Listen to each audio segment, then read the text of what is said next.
We re-kicked it and see if that does anything to it. Let's hope so. Hopefully everybody's stuck around or is back here. We were kicking it off on the economy.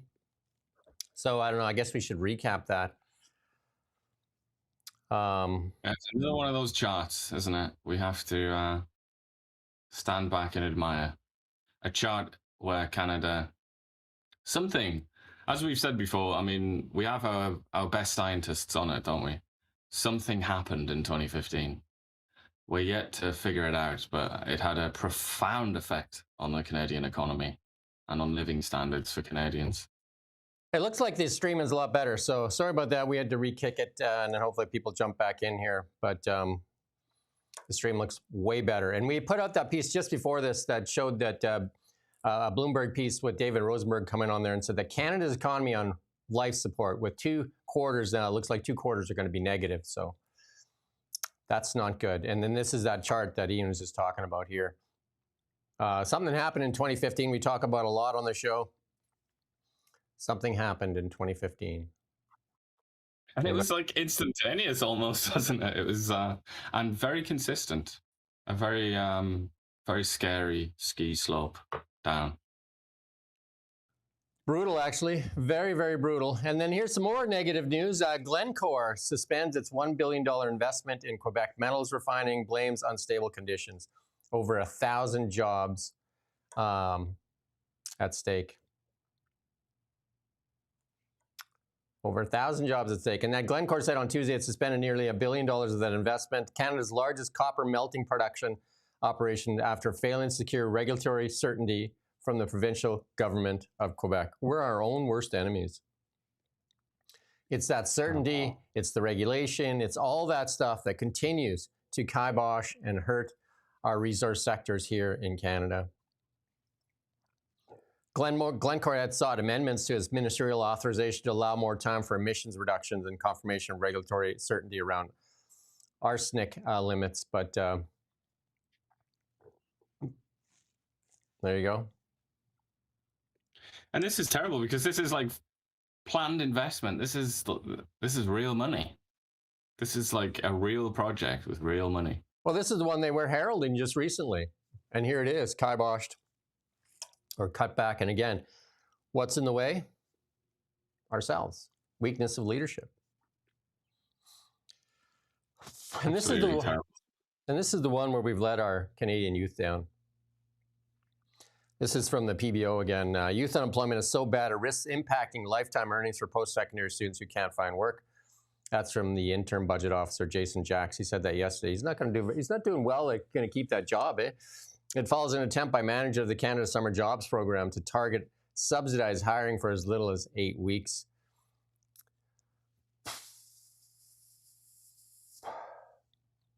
Labour Minister Patty Hadu defended the 8-week target. 100,000 jobs next summer. This is all 100,000 young people that are going to get to participate. Next year's hiring will include almost 35,000 students. But the current situation is quite challenging, said Jacks. National youth unemployment last summer never slipped below 14.2%. That's a horrible number for our youth, 14.2%. And then when you match it up to the story we did a couple days ago, records show that federal managers hire more than 800 foreign students while lamenting high jobless rates for Canadian students. That is just brutal. That's absolutely brutal. And to add to that brutality, that the jobless rates for Canadian students increased after Cabinet issued a 2023 order allowing over 1 million foreign students unlimited access to the domestic workforce. And guess what? 81% of them found jobs.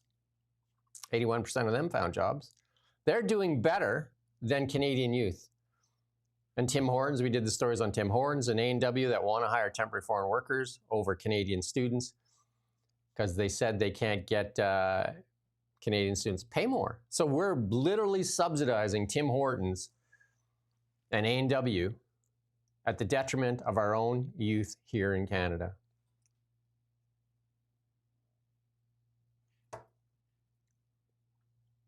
Got to suppress those wages. Yeah, so lucky that you can go to Tim Hortons and they can make more profits. And they basically, these lobby groups, And that headline we talked about a couple of days ago. Just listen to that sentence.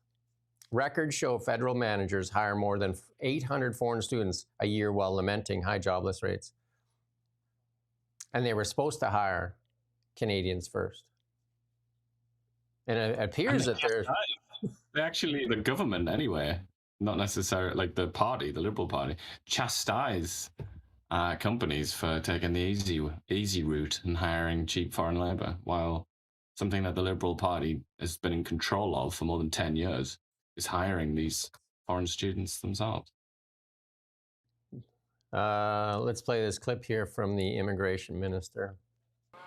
At the end of this year, 3 million temporary residents will have had their visas expire. That's roughly the population of Toronto. If the minister has no idea if millions of temporary residents have left, why is she still issuing new permits?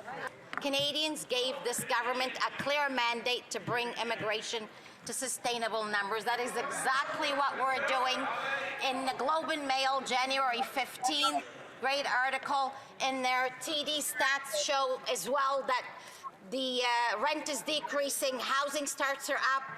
There's been economic recovery. We're bringing more population to our rural communities through our rural immigration pilot, as well as the Francophone immigration. We are here to strengthen our communities, bring labor gaps, and fill those when needed. Thank you. At the end of this... That's good. Well, where do they get their numbers from? I just wondered, because we just watched Bloomberg say that the economy is on life support. And according to her, it's booming. But we also just heard her say that the Liberal Party was given a clear mandate on immigration. They weren't given a clear mandate on anything. They don't have a clear mandate. They're a minority government. You know, they're there. They should remember this once in a while. They are there at the pleasure of the opposition. They let them stay there. They don't have any kind of mandate whatsoever. But they keep speaking as if they're like, they won a landslide or something like that. Ridiculous. Well, if it wasn't for gaslighting, there'd be no lighting at all at the in Parliament. Well, I can't sense many lights in this individual, I must say. I just want to remind everybody, as the Canadian youth at numbers over double digits in unemployment, and Jason Jack's warning it could affect them way past their school years. The Liberal government handed out bonuses, and we did this story yesterday. The Prime Minister himself approved bonuses of $28,000 on average for the PMO's office, and that worked out to $146 million. What? $146,293,225, right down to the penny, in bonuses handed out for what only can be called failure. Look at the economy. Basically, again, Bloomberg says it's on life support. Not us. We've been saying it forever. But, you know, here it is on Bloomberg. They're calling it on life support. And, I mean, we can show you chart after chart after chart. And Francois Philippe Champagne can argue about it, that we're the strongest in the G7. They must be in horrible shape compared to us, if that's what the lens they're looking through. They are. Yeah. Here's the TDS media going after McGuinty here. Let's listen to this clip. Why do we have no intention to get them? Because Canada is a signatory to international treaties which preclude us, number one, and Canada has been a non-nuclear proliferation state for a long time. I worked on it previously as a lawyer. The point is that we are going to continue to build conventional weapons. We're going to continue to rearm. We're going to continue to reinvest. We're going to continue to rebuild our Canadian Armed Forces, and we're doing that. The end of the New START treaty. Has a decision been made yet on whether or not Canada will send more troops to Greenland to do a sovereignty exercise with the Danes? That was on the Prime Minister's desk. Basically, the media has TDS. Everything is about that. So Canada gets nuclear weapons. Remember Chrystia Freeland said the American tanks she inferred that American tanks were going to roll in the streets. That came from a 4-year-old, that we need to get nuclear weapons. And now they want to go protect Greenland. We can't even protect Canada. Now we're going to go protect Greenland from the Americans? What, are we going to send 4 guys in some bad sleeping bags? We don't even have the dog sled teams. It's just Greenland has that. We actually missed the important part of that clip there, which is the journalist, not McGinty, who just comes out with nothing as usual, has nothing to say whatsoever, but it's the journalist. So if we can have it again, but skip back to when the journalist starts, just listen to his aggressive tone when he asks about nukes. Try that again. Just go back like 10 seconds. Again, our budget's a little low. So if anybody wants to contribute to our budget, hey, we're more than willing to take some. What do you think of ties today? Ties are pretty snappy. I like that. And if anybody knows who Brian Williams is, feel free to put it in the comments. Apparently, I'm trying to be Brian Williams. Okay, let's do it. Poursuivre des plans qui sont vraiment compréhensifs. L'Arctique, le recrutement, la rétention, les bases militaires, tout est sous revue et tout est en train d'être rebâti. Why do we not need nuclear weapons in view? Why do we have no intention to get them? Because Canada is a signatory to international treaties. That's good. It was worth it, wasn't it? I think it was good. Why do we not need nuclear weapons? Where would we get the budget for it? We've sent all our money somewhere else. But also, I mean, has the Canadian state shown itself competent at anything? In like immigration, preventing, like policing, national security, defense. I mean, I'm being serious, like anything? Has the state shown itself competent with anything? Or the political directors of the state, such as this gentleman here, have they shown themselves reliable and competent? Do you want to give them weapons with which they could bring an end to the human species? I don't know. I don't know who wants to. Do you want Joe Lee? Do you want Joe Lee to have a button? Yeah, Joey. But I would say Pakistan is they have plenty of nuclear weapons, and Pakistan is infamously is like a failed state, pretty much, as is obviously North Korea. So I guess we would be joining that kind of squad. Thank you. A couple of people said that Brian Williams was an NBC anchor that lied multiple times and got caught. Well, there you go. Hey, at least I'd make it on NBC. Even NBC, as bad as they are, is a cut above CBC and CTV and Global. There you go. And I would also say, sorry, just go back to nukes quickly there. The British have nukes, don't they, famously, but they rely on the Americans to use them because they have the Trident system. They rely on the Americans for the missiles, and I believe also to refit the subs because it's a submarine-based nuclear weapon. And obviously the British have even though they're incredibly stupid, they have a more sophisticated military than Canada's, much more sophisticated. But even they can't quite figure out how to have their own nuclear weapon system. They have to have the Americans' involvement. So do you think Canada as well? I mean, France has an independent nuclear deterrent. Like they have their own nuclear system, but that's just the French being French. But do you think that the Canadians could go one better than the British and somehow have it detached from the Americans? And that's before you even ask questions like, what would the Americans actually say if we said, oh yeah, we're going to get nukes, guys, and you're not going to be invited in any way. This is going to be entirely Canadian. What do you think the Americans would do then?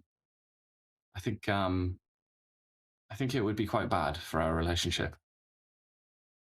Let's also remember, if I was there, I would say, let's also remember that the auditor went to 14 properties, military housing, and 7 of them didn't meet living standards without running toilets, unsafe drinking water, and deteriorating walls. Maybe we should start there. Just maybe start there. And then sleeping bags that weren't even fit for cold weather that you could get better at Canadian Tire. Maybe we should start there. Maybe we should start with a decision on F-35s. We should start there.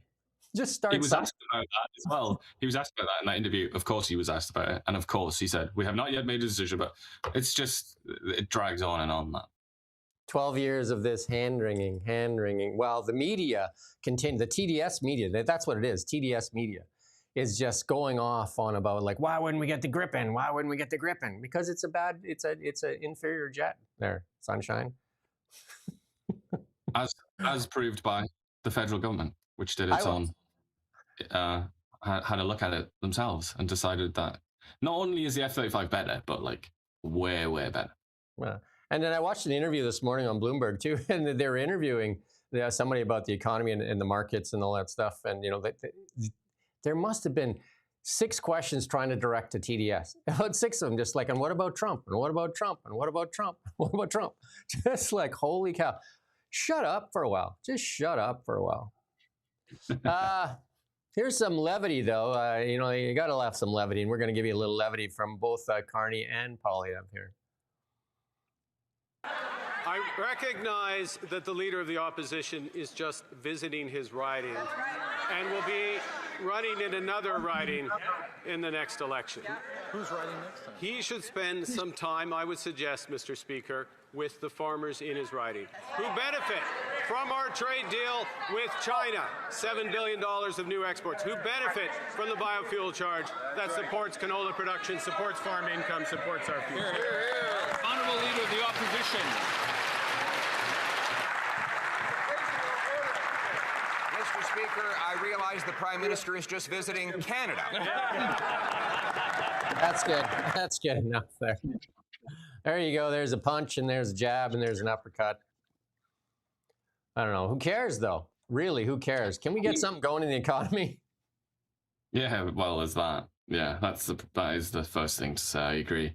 But also, the audacity of that man, Mark Carney, not just because he's a visitor to Canada, who spent, I'd love to add it up. Maybe I need to do that and spend some time and add up and figure out what proportion of his life he's actually spent in Canada, because I don't think it's going to be very high. It might not even be the majority of his life. But also, that's specifically to reference Poilievre being parachuted into a riding, which is indeed what happened, and you make of that what you will. At least with Pierre Poilievre, the chap, for all we know at least, resigned quite peacefully and voluntarily, and is a big fan of Pierre Poilievre's, and speaks quite often about how he's happy that he did that, and they're saying that they're going to put him back in at the next election. All above board, so it seems to me. Whereas Mark Carney got in after quite brutally turfing a long-time MP who'd had the gall to say that he wanted to be the leader of the Liberal Party, and happened also to say that he didn't speak French and didn't think that was a big deal, and that was fine. He was besmirched, defamed, and pushed off the stage, and Mark Carney was dropped in there without any sort of democracy taking place, any sort of input of the people. People in glass houses shouldn't really throw stones, should they? But I suppose Mark Carney, he is just such a confident gentleman that he'll just do anything and say anything, won't he? Even if he's very seriously exposed, as he was there. We're reaching a pretty wide audience. We got people from Tampa Bay, Florida. We got Tampa, Florida, South Surrey, east of Toronto. Awesome. We welcome everybody that's coming in here. And we did take Lightning Rod out of timeout, so maybe he will show up there. We haven't heard from him in a while. We put him on timeout. Angry? What's that? Was he angry? He appeared in the previous stream. I don't know if he's realized that we've jumped streams. Hey, we let him back in. We put him in timeout for being like he was being mean to others. And that's the thing. You can comment all you want. As long as you stick with the conversation, don't try to dominate the conversation by spamming like crazy and also attacking each other. Or that you just get put into timeout. Jamil is off to Washington. He was roommates with J.D. Vance, and he's offered his services to the Liberals, but so far, no takers. But so he's going there anyway to see if he can get something done in Washington, D.C., to see if he can get J.D. J.D. may well be the next president of the United States in 3 years. Yeah. But I would recommend people, there's this part of the story. Jamil here in this rather grandiloquent little piece to camera, I must say. Didn't have to do this, but he did do it. But there's this, and then there's kind of some reasonable people saying, oh yeah, that makes sense. He is friends with the vice president. Yeah, let's put everything to this. Let's all put our shoulders to the wheel and try and get a deal with the Americans. There are people saying that, but then there are people saying, quite extraordinary things. I saw someone accusing him of treason or some kind of subverting the Canadian government. There are people saying he doesn't understand the parliamentary system. He doesn't represent anyone but himself. He's going down there, he's trying to mess things up. And then there was somebody saying, just when America looks at its weakest, and that's in reference to Minneapolis. I mean, sorry, when Trump looks his weakest, in reference to what's going on in Minneapolis, he's going down there to sabotage Canada's strong position. So people have found a way to be really, really angry about this and accuse this gentleman of being a traitor, basically. I think that's the new thing to say about people that you don't like now, isn't it? That's the new MO. I actually got a call from somebody that wanted us to cover the biggest story ever, that their breaking story, they're going to give it to us. And he went off and I said, "What do you just tell me what it is?" And he was just talking about all the TDS stuff down there. And I'm just like, that's, like, no thanks. And then I said, call CBC. They're going to be right in line. He said, I called them. They don't want to talk. And I said, call Global. They don't want to talk either. Imagine that. Yeah, you get an op-ed in the Globe and Mail. If anyone out there has been reading the opinion pieces in the Globe and Mail lately, you'll see what I mean by that. Here's Don Davies. Now he's angry because the Liberals went after one of his. Now he's screaming about democracy. He wasn't screaming about one of the Outlaws floor crossers there, but let's listen in to Don Davies here. Canadians see politicians betray the values and policies that they claim to believe in. I think it damages our democracy and it breeds cynicism in our politics. I'll leave it to Ms. Begum to explain to the people of Scarborough Southwest why she's abandoning the progressive policies she claimed to believe in to run for a party that is clearly governing like a Conservative party. That's good.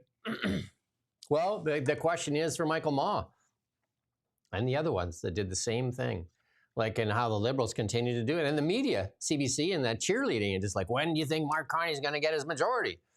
They seem to be A-okay with it, that one person or one decides that the votes of 27,000 don't mean anything as long as you can get a deal. And what are the deals? It seems odd that we have this many people crossing over. It just seems completely odd. But she has also, I mean, I can understand from a political perspective, first of all, why he would do that. Because the number one objective of anybody that's serious about the NDP has to be shouting as loudly as you can that we are not the Liberal Party. We're nothing like the Liberal Party. We're a completely different party. We've got these values, and this is why, kind of thing. This is why we're different. So it's terrible for him. If you think about it from a federal perspective, it's terrible that, quite a high-ranking provincial NDP politician has just gone over to the Liberals. Because a lot of people will just they won't get this story in full detail. They'll just kind of hear that, somebody from the NDP is defected to the Liberals. It's like, yeah, that's because the NDP, they're always in bed with the Liberals, aren't they? Might as well just vote for the Liberal Party. That's what gave Carney the job. That's why he kind of won the election, why he got a minority, because so many people from the NDP just couldn't be bothered with the NDP anymore. And they just thought, well, I might as well just vote Liberal because they're basically the same thing. So I can understand that. But then I can also understand his outrage, because it is a little bit, it is a betrayal, isn't it? I mean, talk about betrayal. It is a betrayal to be the deputy leader of your party, a deputy leader in Ontario, and then just to slimily crawl away into another party. It's just very, it isn't particularly democratic, is it? And like we said with Ma and the others, these people, they don't submit themselves to, they don't really submit themselves to scrutiny, do they? They just do it, and it just kind of dribbles away. It's like, I mean, who else is talking about Michael Ma other than you? I guess it's been, and a couple of people in our comments. It's just forgotten about. But it's, it's a very unpleasant thing to do. But I suppose at least she's going to have to win an election. But it's pretty solid territory for the Liberals, isn't it? Well, I would also say about this woman, she's from Sylhet, which is a place in Bangladesh. That's where she was born anyway. If anybody knows anything about Sylheti clan structures and how they manifest in particularly British politics and in East London specifically, very, very strange and interesting, to the extent that, and I'm not saying, certainly not saying that this applies to this woman here, Dolly Begum. I'm not saying that, but I'm saying Sylhet, it's not a particularly big place in Bangladesh. but there are tribal elders, clan elders in Sylhet who decide the outcome of elections in London, England. Read about it. I implore you all to read about it. It is just Sylhet in particular. It's so corrupt. It's you know, it's kind of world famous, world infamous. And as I say, not saying anything about this particular woman, but it is rather interesting. And I would, you know, if I had the time, I would do a bit of research on that, on her specifically. Well, you can see that if you go to the CBC website right now, you can see that, guess what? They're not covering this, are they? They didn't cover Michael Maw either. They didn't ask the questions, because why would they? But they do have the IOC may move Winter Games. Well, obviously, that's a climate change story. And they do have a lot on, guess what else? ICE agents, U.S. Border Czar, ICE agents. It's the Minneapolis Express. Yeah, this is the TDS website. They should get their funding from the Democratic Party, or maybe they do. Maybe they do. Washington Post to lay off a third of its newsroom. There you go. They like that story, by the way, about the Washington Post laying off its newsroom, because they say that that's because Jeff Bezos, he sent that email around, didn't he? Yeah. Saying, stop being basically left. saying, we've been ridiculous. We've had Trump derangement syndrome. Stop doing it. So now the likes of CBC and lots of other left-wing outlets, they're looking at that as like, that's an example. Let that be an example to you all. If you drop the anti-Trumpism, you will fail. Freedom Convoy. We interviewed John Carpay, and we're going to show you a little clip of that. But go back. We're going to play this clip first about accountability. The CBC hasn't talked about it. CTV hasn't talked about it. Anybody talking about the appeal court decision? Let's listen in on this one when one of the Conservative MPs tried to get a response here. Mean that we're not addressing issues relating to human rights and international law. You've answered my question. I guess now that the Federal Court of Appeal has ruled that, in fact, your government trampled on those rights here at home, I'm sorry. I want to give you the opportunity to say if you would like to change your opinion. I'm going to suspend the meeting. Let's suspend the meeting for 5 minutes so that we can get back in order. This is not a stage for us to veer. There you go.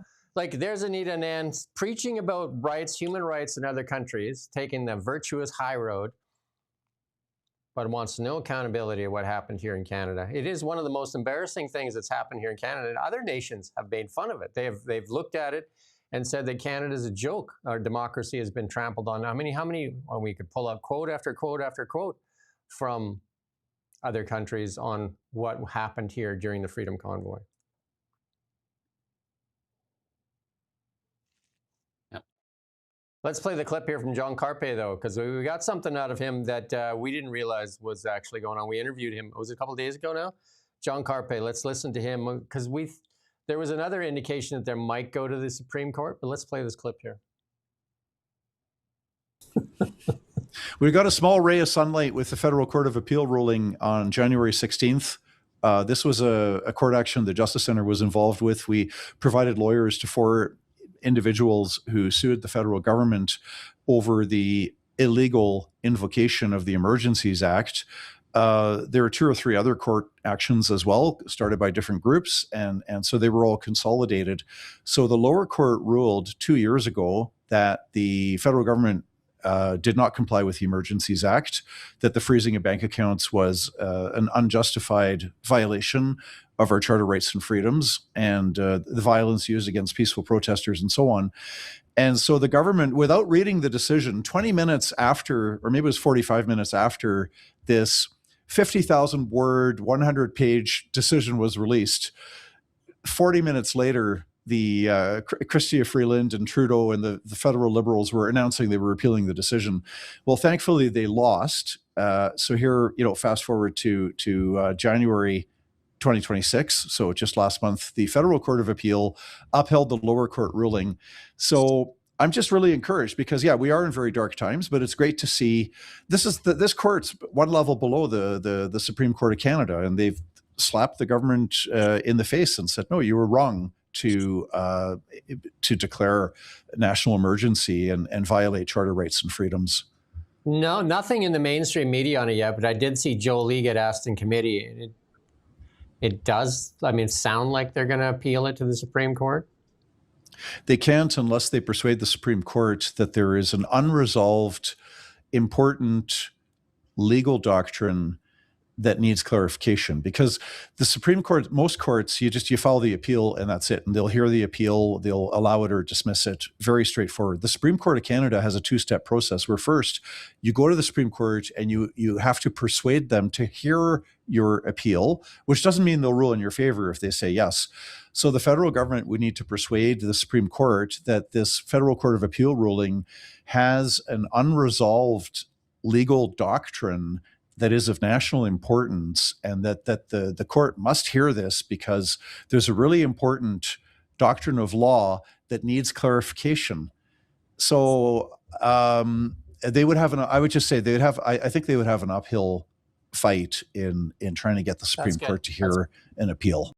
That's good. That was the full interview with Ian and I is available, I think it was 2 days ago now. And we also clipped it out so you can go watch the clips. There's two pieces in there. MAID is a really big piece in there too. We talked about MAID, Canada now having the distinction of being the #1 nation in the world on MAID. And it looks really bad as we head into 2027 that people with just mental illness can then get MAID. So go watch both of those and share those as much as you can far and wide, because those two topics, like there has been no accountability on this Freedom Convoy. Still sitting in cabinet there is Anita Anand that was there, Melanie Jolie. Mark Carney was a part of it too. He's the one that said freeze bank accounts. Where's the accountability for these people and the trampling of people's rights here in Canada? Is the Charter of Rights and Freedoms not the most important thing in Canada? And the CBC that takes your $1.5 billion doesn't seem to think it's that important and doesn't cover it and ask why there's no resignations from those people that abuse power and privilege over the rights and freedoms of Canadians. The Charter is very important when it can be invoked in opposition to right-wing things. Yeah, I mean, then it would be a massive story. But if it's a progressive left government sending out the hoolies, sending out the cavalry to crush a peasants' revolt, then we don't really want to talk about that, do we? I mean, let bygones be bygones. We move on. The only way we're going to get accountability and all this stuff is a change of government. And I thought Mark Carney would be that guy. He would change it himself. He promised accountability and transparency. There's been none of that. If anything, he's probably worse than Justin Trudeau in accountability and transparency. We've seen that in some of the policies that are put out there. He doesn't even want to talk to the media. He's less access to him than ever before. Yeah, Trudeau was available a lot more.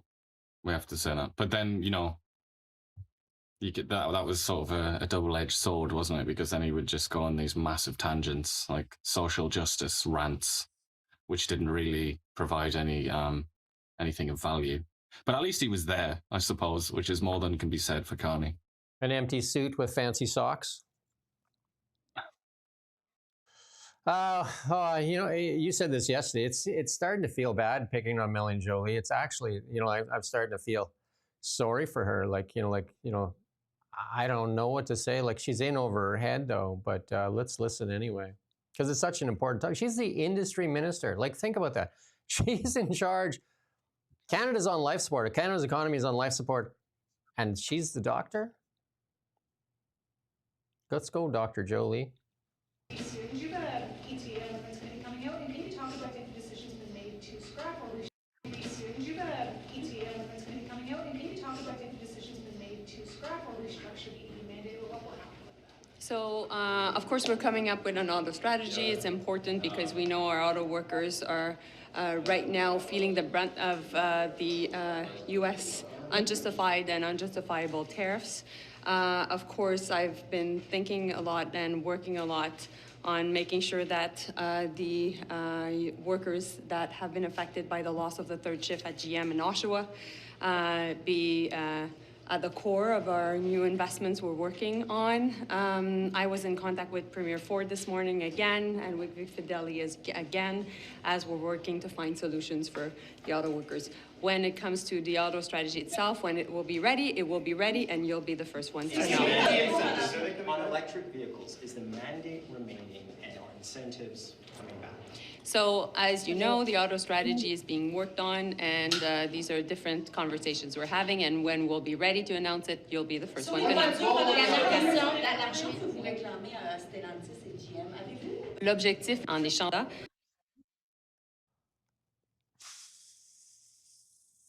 It's been a year. It's been a year almost. It's almost a year. And she was the chief diplomat of Canada as well. Remember that? She was in charge of foreign affairs, which is crazy. And then when she was made industry minister, you know, it was widely rumored that she actually wanted to be finance minister, and she kind of confirmed that herself when she said she was asked something about jobs basically within the government, and she said, you know, I consider myself to be more of a specialist in economics and finance and things like that.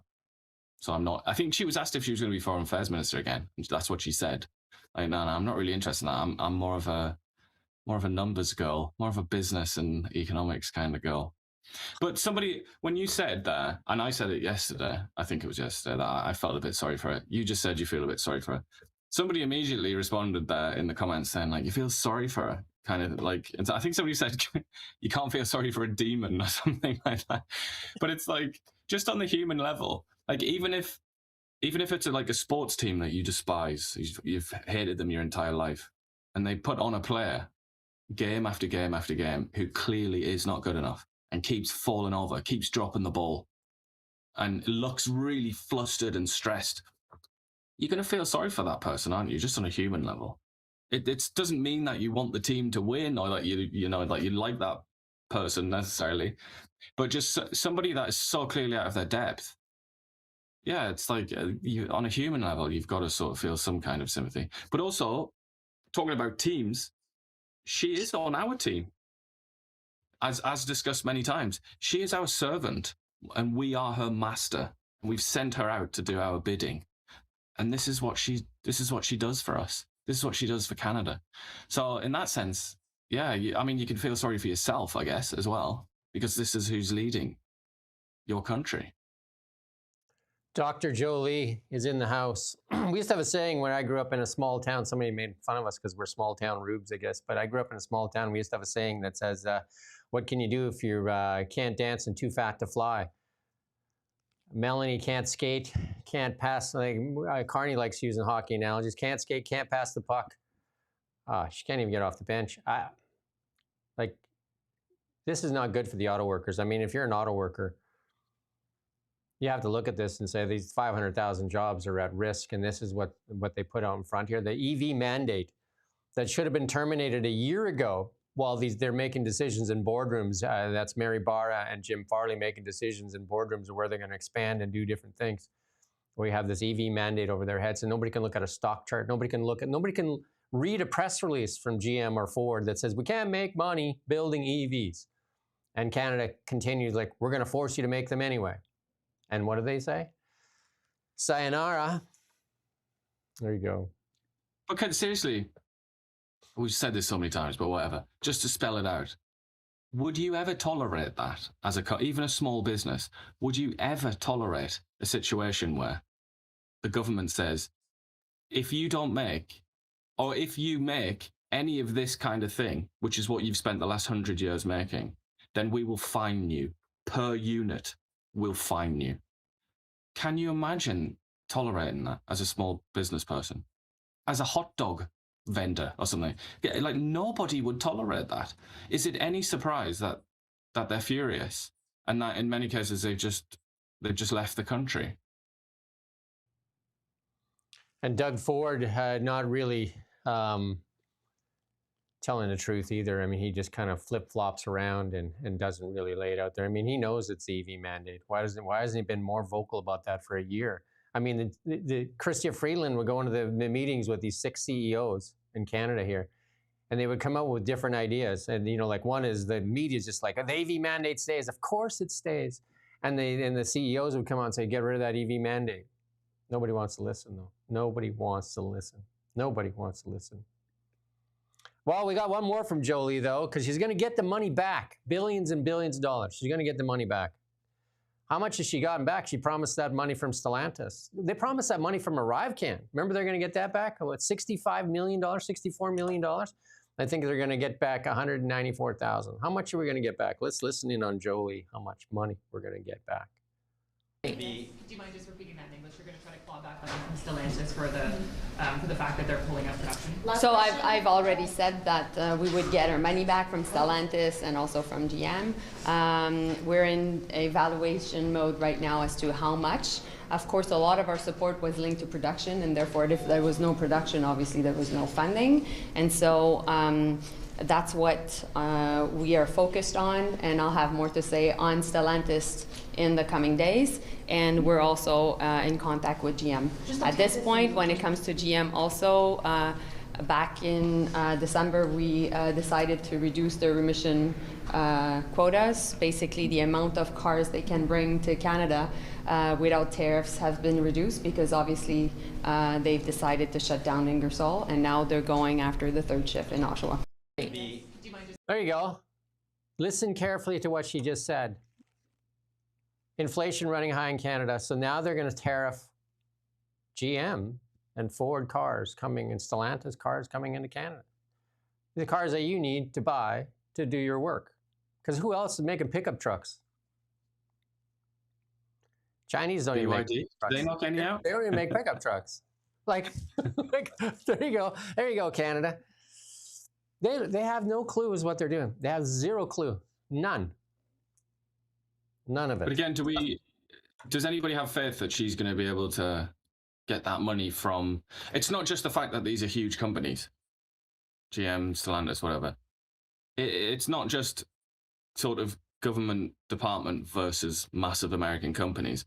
It's massive American companies protected, explicitly protected by the President of the United States, by the entire American federal government apparatus, and also by lots and lots of senators and, Congress people and all the rest of it.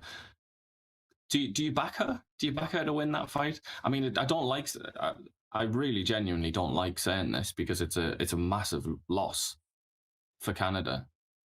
But I can't say that I have an awful lot of confidence that she's going to win that battle. And even if she went to some arbitrator and got a ruling in Canada's favor, are the Americans going to give that money? Especially if it's Trump or Vance or Rubio or whatever. Are they going to actually let that occur? I just don't think so. It's it just seems like she's King Canute, your favorite English king, King Canute, trying to stop the tide coming.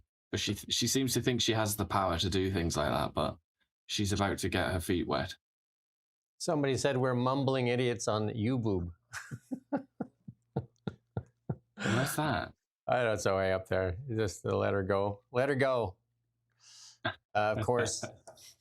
Don't forget to make fun of my glasses while you're at it. There's the Canadian Mortgage Housing Corporation estimates that Canada needs 4.8 million new homes to restore affordability. We're just pointing out the obvious truths. Carney said in Build Canada Homes that they were going to double the production of homes from about 250 to 500,000. And was that $4 billion they're putting into that program? And the PBO, Jason Jack, said that they're actually likely going to build 26,000 homes in 5 years. So it's way off track of 2.5 million homes. But they didn't even get there. Listen to this. After a year, they've built, let's play this clip. Thank you. So how many of these units that you guys have done are move-in ready? So 9 of the homes in Nunavut are moving ready. We just got the notice very soon. And all these units will have shovels in the ground in 2020. That's good. 9. Nice.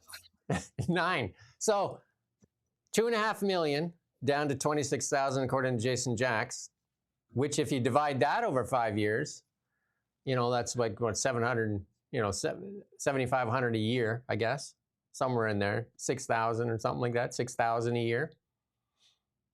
9. So we gotta make up some ground here. 9 in the first year. 9. Like the Germans said, 9, 9, 9, 9. That isn't even enough. It's not even enough homes to send even a fraction of the Liberal cabinet. Even the Liberal ministers responsible for housing, even they wouldn't be able to go on. I I worked in construction. Me and 2 other guys could have built 9 homes. Me and 2 other guys could have built 9 homes in a year. Well, in Nunavut, they certainly can build 9 homes, can't they? Build 9 igloos in an evening. 9. Let the Germans say 9. 9. Might as well be 9. Oh my God. Thank you, Angel. And let's go back a few stories. All these departments got bonuses. What did we say yesterday? 90% of them got bonuses? $28,000 on average. 9. 9. Oh my God. 9 homes, 90% bonuses. I think it was 98% or something. It was Everybody got a bonus. Everybody wins. Everybody wins. Everybody wins. Everybody wins except for you, the taxpayer. You can stand in line at the food bank and you can, shut up. Shut up. Like people say to Ian and I that we should shut up, that we're not on Team Canada. We're actually more on Team Canada than the people that just want to continue and perpetuate this cataclysmic fall off a cliff. We show you chart after chart of 2015. It's time independent media and media spoke out against it. Because look at what silence got us. Look at what this got us by towing the line and being just following along. This is where we're at. This is where we're at. And I got on a LinkedIn post, so I'm going to show it to you later. Well, we'll save it for later. But look at this. Federal election monitors yesterday said Conservative candidate Joe Tay needed private security due to threats by the Chinese Communist Party in 2025. He's not the only one that was targeted. However, authorities said that they had no reason to believe foreign interference affected the outcome of Tay's riding. It's odd that, remember when they asked Mark Carney, why is the Chinese government supporting your party? I don't know. Let's just leave it at that. Okay. Okay. It's a boring question. Michael Ma met with Chinese delegates 3 days before he moved over to the Liberal Party. No questions being asked by the media. Nothing. It's odd, though, isn't it? And then Michael Ma went from a fire-breathing dragon on the Conservative Party to Mark Carney's right-hand man when he went to China and sat at the table there in China. Michael Ma also greeted Mark Carney when he came back from Davos, was the first guy in the room that he went up to. What happened? What happened? How did he become the prodigal son? That's weird. He's always next to him. He's next to him in question period as well, wasn't he? He's like his best mate now. Tay, Toronto broadcaster, finished second in the riding by 5,276 votes. Election monitors last April confirmed Chinese agents had distributed mock wanted posters for Tay's photo after Hong Kong police offered a bounty for his arrest over pro-democracy commentaries. So this is the country we want to get into bed with, that they're going to arrest people in other countries that offer pro-democracy commentaries. This is what we want to protect. And in committee hearing, whoever had the gavel there pounding it wouldn't even want Anita Anand to answer the question of trampling on Canadians' rights and freedoms here, protected under the Charter. Shocking. Thank you, Wicked, whatever that says. Wickenden. Sausage rolls. But I would say, sorry, about the Chinese government thing. You would think that they would make a lot more noise about it, wouldn't you? Because it's one of those things that it touches on their favorite subject, the favorite subject of the progressive left, which is race, ethnic origins and skin color and things like that. Because the Chinese Communist Party looks at somebody who is ethnically Chinese, no matter where they were born, no matter where their parents were born or their grandparents or whatever, the Chinese Communist Party looks at them as Chinese people who can be policed. They give themselves the moral authority and the literal legal authority to go and slap them around and bully them and make them do things, even if they've never been to China, even if they don't speak Chinese, they don't know anything about China. They still consider them to be what they call overseas Chinese. You would think, wouldn't you, that the progressive left would be very upset about that? Because could you imagine if somewhere like Germany or something did that? Started like going to Argentina and telling people that didn't speak German, never been to Germany, it's like, you are German, and started to police them. You know, or the Dutch maybe with South Africans. That would be a little bit more on the nose, wouldn't it? But they're just not bothered. As with all matters concerning China, it's just, dunno. Mark Carney summed it up perfectly. Dunno. I don't know. They don't want to know. They don't know and they don't want to know. Big thank you to Laura Kraft there. She's a regular listener, and thank you for that. And Dawson Creek. I used to live in Dawson Creek there for a little bit, Fort St. John and Taylor. My brother ran a restaurant in Taylor there. And beautiful God's country. Only Laura and God wants to live there. I'm only teasing there. The Northern Lights up there is absolutely amazing. I lived in high-level Alberta as well. I was a ceramics and silver technician up there as a 19-year-old. That's dishwasher, by the way. That's a fancy way to say dishwasher, but beautiful area. Thank you, Laura. We appreciate the kudos as well. Sharing truth bombs and sharing stuff that you're not going to see on CBC, that's for sure. Cabinet yesterday nominated Anton Bogman, BC's former chief electoral officer, as a commissioner to oversee the federal registry. How long have they been saying they're going to do this federal registry? Forever and a day. A majority of MPs and senators must ratify the appointment of Bogman, who was ridiculed as incompetent in 2024 commentary privately circulated by federal election managers. Oh, you must fit in perfect then, no? You must be just like the perfect guy for the job. That's why he was chosen. Human error or comedy of errors, asked the document in BC's 2024 provincial election, a leadership and management failure. No one in elections in BC has apologized or assumed responsibility for the embarrassing failures of leadership and management. But hey, if you fail in Canada as a politician or a government employee, your reward is up. Ask Bill Blair. Ask Chrystia Freeland. You missed the paragraph there, which explained who it was that formally nominated him for this job. None other than Public Safety Minister Gary Anandasangari. Talk about failure. Talk about incompetence. He's the guy officially nominating the guy everyone thinks is incompetent to do the job that the Liberals have been trying to avoid for years, even though it was passed. What was it? When was that actually passed? 2024 or something like that? A while back. To create this commissioner? I think it's even before that. Good times. Anandasangari. Well, if you want to go back to Mark Carney likes the hockey analogies, if you want to go back to that, and you had to put people out on the ice to win the championship, just look down the bench and look at the weakness down the bench. Gary, are you going to put him out on the ice for the win? Gary, sit down, Gary. Melanie Jolie, nope. But Anandasangari, I mean, how could you possibly justify that man being in like keeping his job? Listen to the recording. It's still on YouTube, I believe. I mean, if it isn't on YouTube, it'll be somewhere. Just listen to it. Does that man sound like an honourable gentleman and minister of the crown? Does he really sound like that? Do you think he's got what it takes to be a minister? Just totally like lifting the lid on all kinds of like really squalid corruption, saying he doesn't believe in this policy. He's just doing it so that to keep votes in Quebec for the Liberal Party, saying if this law that we're passing as a party, or we want to pass as a party, if this law, oh no, it is passed, when we implement it, if this law affects you personally, I'll help you subvert the law so that you aren't affected by it while everyone else is. How on earth does this man still have his job? It's just beyond belief. Again, looking down the bench, Stephen Guilbeault, like who do you put out there? The only guys that I think that have qualified to actually go out on the ice is Tim Hodgson, and he's a touter. Mark Carney.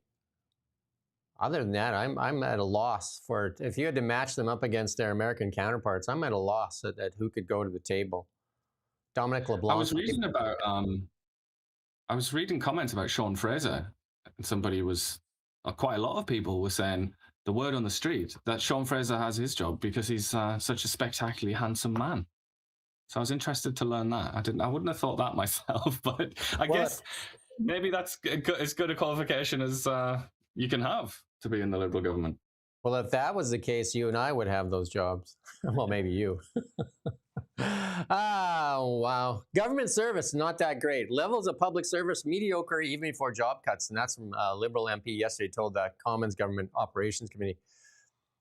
Federal employees were already not doing that great. So the level of staff right now in the frontline service providers like the Department of Immigration, Canada Revenue Agency, already not doing great. Where in fact, I have anecdotal advice where people are actually sending our constituents to MP's office to get service instead of doing it in the front line. Well, maybe come to work more than 3 days a week. Maybe stop watching Netflix at work. maybe. Right? Like coming to work more than 3 days a week would be a hell of a start. Just a hell of a start. Everybody else has to go to work. Because we know that... We've also seen the Fraser Institute's comparisons of public and private sector. The public sector gets more money, better pensions, works fewer hours, fewer days, longer holidays, like longer vacation time, takes more sick days and personal days.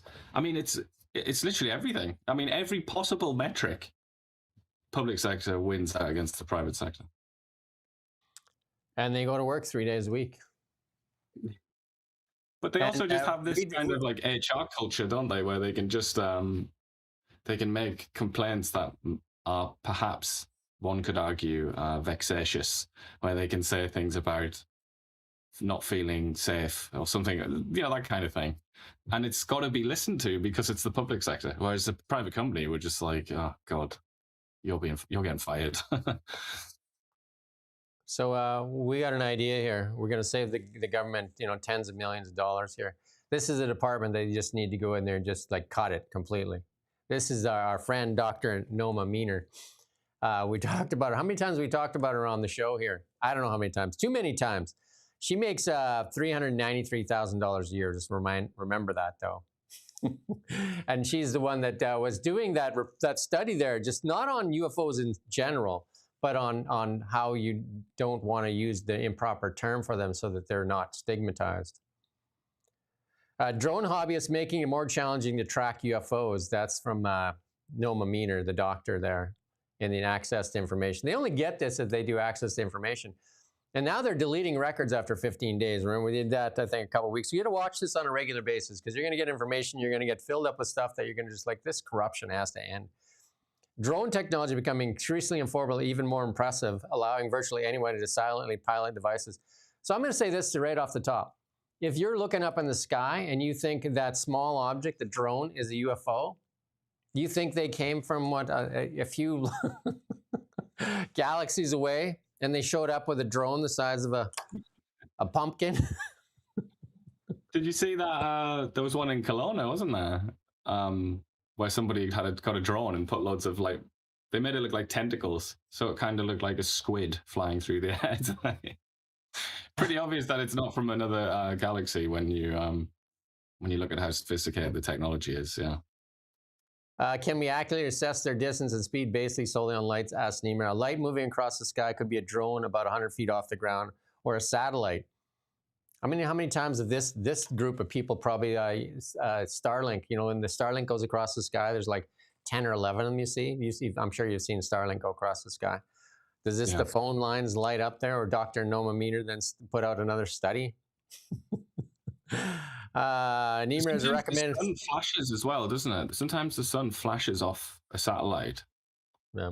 And it looks really weird. That looks a bit spooky. I think that's been blamed on a lot of 300. She has like 20 staff. Let's not forget she has 20 staff. And Niemeyer has recommended the government of Canada open a UFO office to collect data. Cabinet closed its last UFO office in 1995. So let's throw more money at stupidity. Let's throw more money. Because you know who's going to find out if there's UFOs up there? It isn't going to be Canada. It's going to be people that have satellites up there. It's going to be Starlink or SpaceX. And Elon Musk said it himself. Anybody knows anything about aliens, it's going to be him first. Because he's basically, some people say he's littered the sky with them, or the sky, or the outer space with them. And he's going to put up, I can't remember, 1 million of those are going to go up. That's the plan right now. As soon as Falcon Heavy gets going on there, the Starship, they're going to put 1 million satellites up there. So let's just put that money, Dr. Niemeyer, let's put you on the retirement payroll. Let's put you on that. You can search somewhere else for something. You do it in private. Go see who's going to give you money. Like you can start up some kind of like fundraising thing, like independent media can do. Basically, you know, like we can either choke or die based on our skill set. You should do the same thing. And just a reminder how the government works here. The Vax files will be closed for 15 years. Go watch that interview with John Carpe, where they talk about Maid, a lady that got vaccine adverse effects, quadriplegic. They offered her maid. And they're going to seal her records. That's awfully nice for 15 years. Sweet, isn't it? Where's the outrage for sealing the records? What reason could they have to seal those records for 15 years? Other than hiding bad stuff. What reason could they have? Anybody? Just anybody? Something to do with privacy, confidentiality, and medical secrets or something. That would be my guess. Well, John Carpe covered all those things off, so that's BS. So yeah, so now, next. And then Mark Carney there, they promised us transparency and accountability. Nothing, none of it. And it's not in one of the territories either. But here's Rachel Thomas MP talking about the love affair that Mark Carney seems to have with the media. It's more than a love affair. It's their shield. It's Renee Merrifield and I did our Beyond the Ballot yesterday. We do it every week. And we talked about it. It's the shield for the Liberals. It is what keeps them in power. If we had a strong independent media in Canada that wasn't corrupted and crippled by the government, they would never last. They would never stand up to it. All these stories that we share with you today, they don't make it on CBC. They don't get asked. They don't ask the questions. None of it. None of it sees the light of day because they're shielded from it. Let's play this clip here from Rachel Thomas. Look, folks, regardless of whether you want to acknowledge or not, there is a love affair going on between the current media landscape in this country and the Liberal government of Canada, and we need to put a stop to that. Currently, this weekend, there was a summit of all media, and this is a direct quote from the stage. Prime Minister, we have your back just as we know you have ours. And Prime Minister, keep playing it. Know that every person in this room and the 180,000 people who work in this industry have your back, just as we know that you have ours. That's good. This is what is said by the mainstream media. That's good. Just think what we could do just with a sliver. You know what you could do with $1.5 billion from media in Canada? Imagine what you could do to empower independent journalism in Canada. Imagine what you could do just to take out that fat, over-bloated propaganda machine. They already have a propaganda machine. It's called the PMO's office. They already put out propaganda. They just put it on one website to the other website. They can keep that. They can actually rebrand the CBC website. Just call it whatever. TDS, the Liberal Party website, whatever you want to call it, and then just take that money and give it to independent journalism. Or, better yet, don't take it from the taxpayer. Yeah, it's a machine, very expensive machine that nobody even uses. It's almost like spending the mortgage money on some kind of sports car or something like you never even drive. So what is the point? Sometimes you kind of have to ask yourself that question. I don't even think it has the value of a sports car. It might be something like a hole that you dug in the backyard. You threw the money in the hole and just buried it. I have no idea. It's like a gramophone or something like that. It's like we've moved on from that. Yeah, I don't understand why the Conservatives aren't speaking out on those vax records either. I mean, that seems to be. But usually they watch our show and they'll come up with some of these things like weeks later. One of the other things, my suggestion to the people in those committee hearings is stop asking questions to get them to say it. Just say, I acknowledge. I acknowledge that you have conflicts of interest with Brookfield. You can dispute it if you want, but if it will just let it stand for the record instead of saying, do you own shares in Brookfield? Do you own shares? You know, that goes on for 5 minutes. We all know that. We know the answer to that, right? So just state the statement, ask them if they want to dispute it, and then move on and ask some real questions. Like this one here, this is from yesterday, $78 million. That's what the Liberals are spending on Facebook. That's the next clip, their next one. Yeah, $78 million that they're spending on Facebook still, even though they block us from going on Facebook. So if you could share our stuff on Facebook, we're blocked because of the Online News Act. But the Liberal Party is spending $78 million of your tax dollars on Facebook. Apparently the evil empire that they're fighting. They're in the fight with. Facebook must be rubbing their hands together and say, what a bunch of fools, literal fools. Is there anything else that Facebook could say? They're just like, you know what, sure, whatever, we'll take your money. This is clownish. That 78 million figure is actually all kinds of platforms and media, but they still did spend a pretty chunky 7-digit number on Facebook, despite, as we ranted earlier in the week, despite declaring that Meta is this great evil that destroys democracy and kills, teenagers, drives teenagers insane and makes them kill themselves and, develop anorexia and all kinds of other things. And is also like a great facilitator of child exploitation and crime of all kinds. That being said, notwithstanding, the Liberals explain, we're going to give them 7 figures now. And that's just of your money. As a Liberal Party, we're going to give them many, many millions more. Thank God for X. X is now doing, maybe we'll make it, X is now doing these, the biggest news stories. Are offering prizes out there for the most viewed stuff. And here are the prizes for the first year. They got $1 million winner.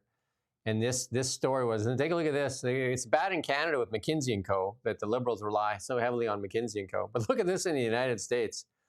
Deloitte, which is an accounting firm, Deloitte, they got from the government $74 billion. No, go back.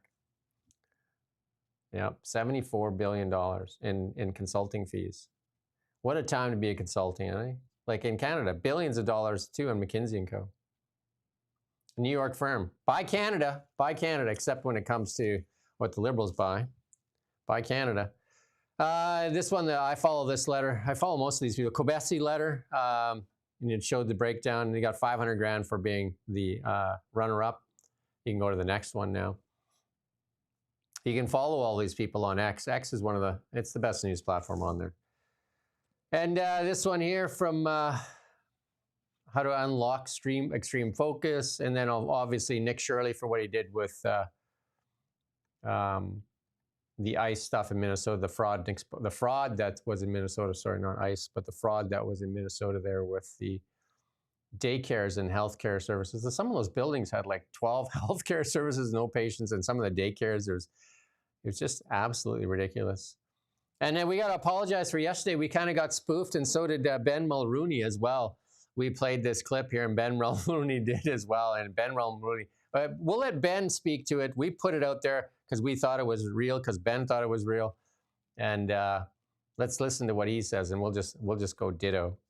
I want to move on to a mistake that I made on Twitter. Yesterday, I reposted this breaking news that Hillary Clinton was going to be the keynote speaker at the Liberal convention. And I posited whether this was going to make Mark Carney's job easier or harder. And you could read sarcasm into it because it was sarcastic.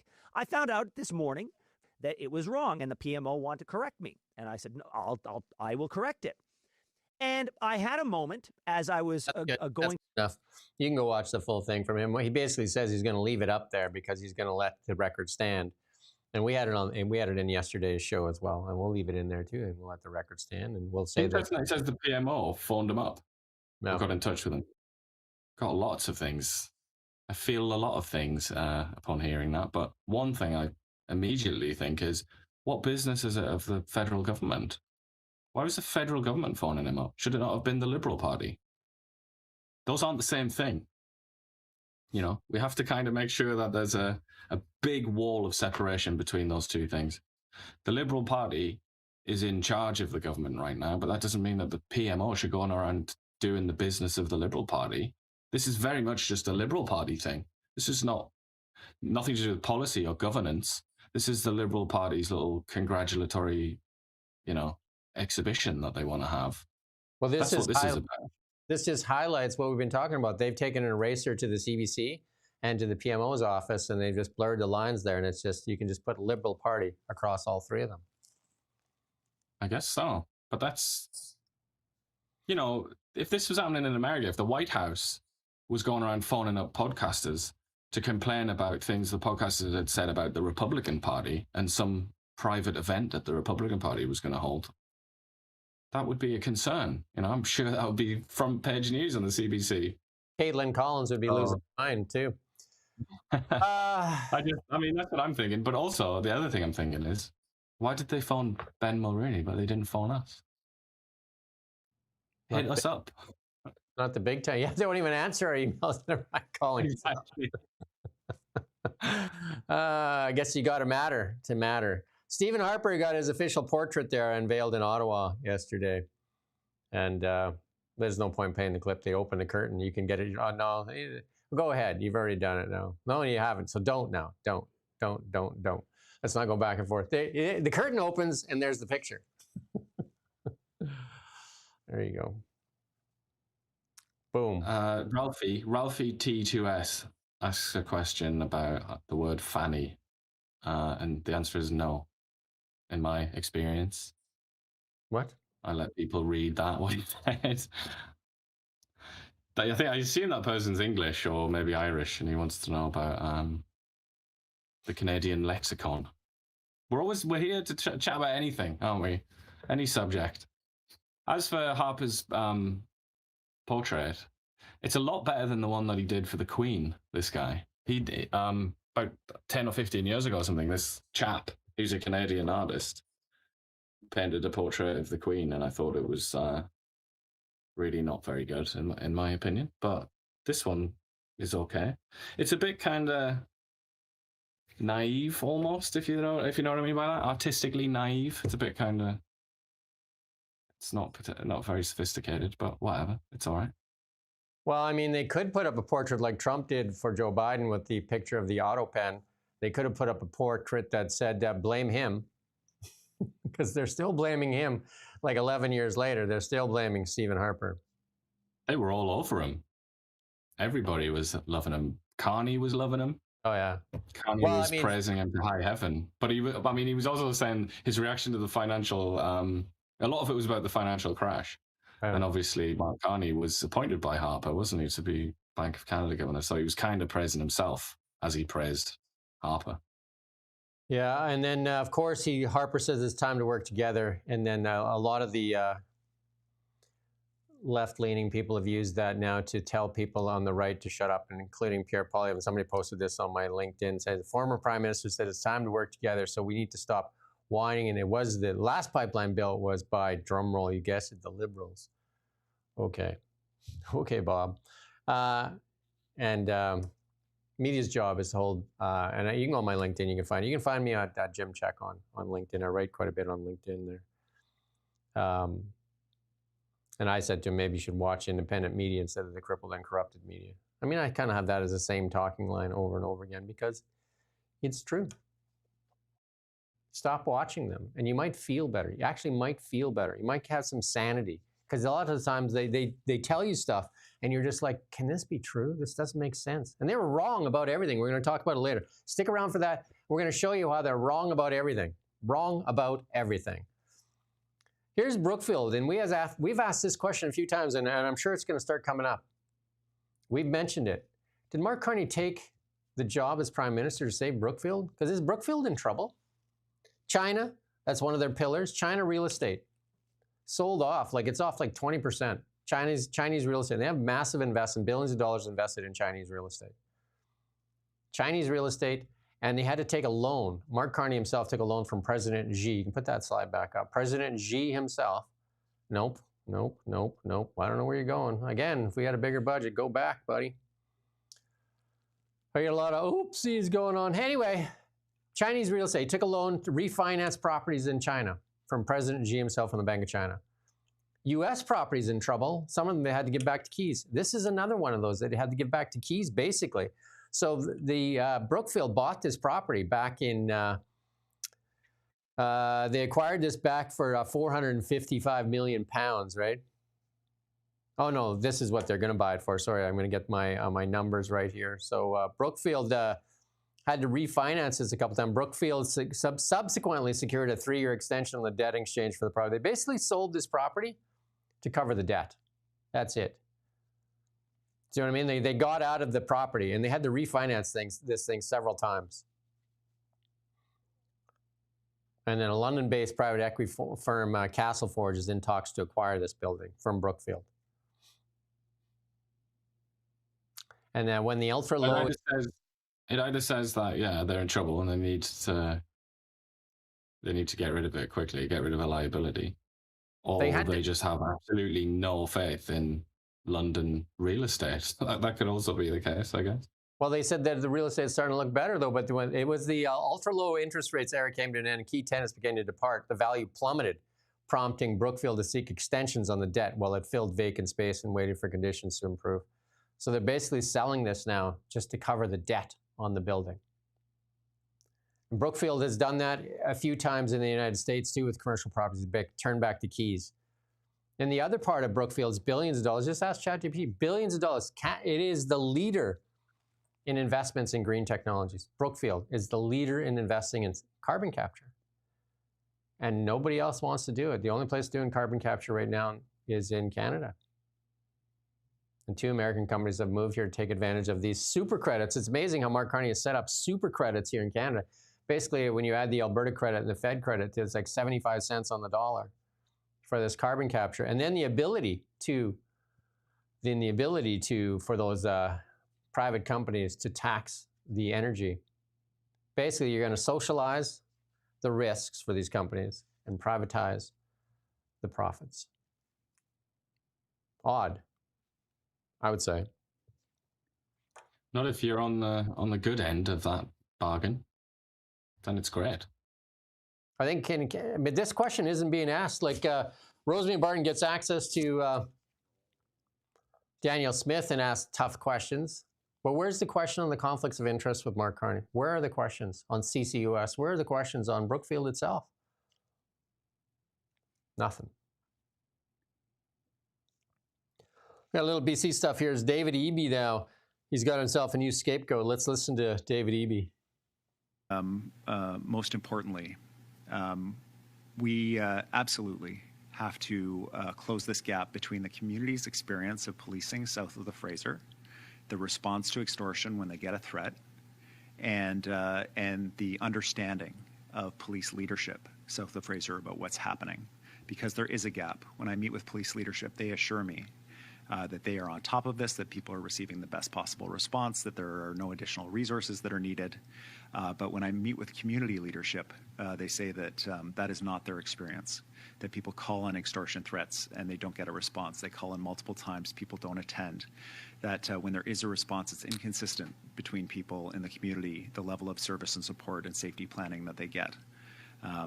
Now, it's impossible for me to be able to be on the ground to verify those things, but it is not impossible for community leadership to be able to work with police to close that gap.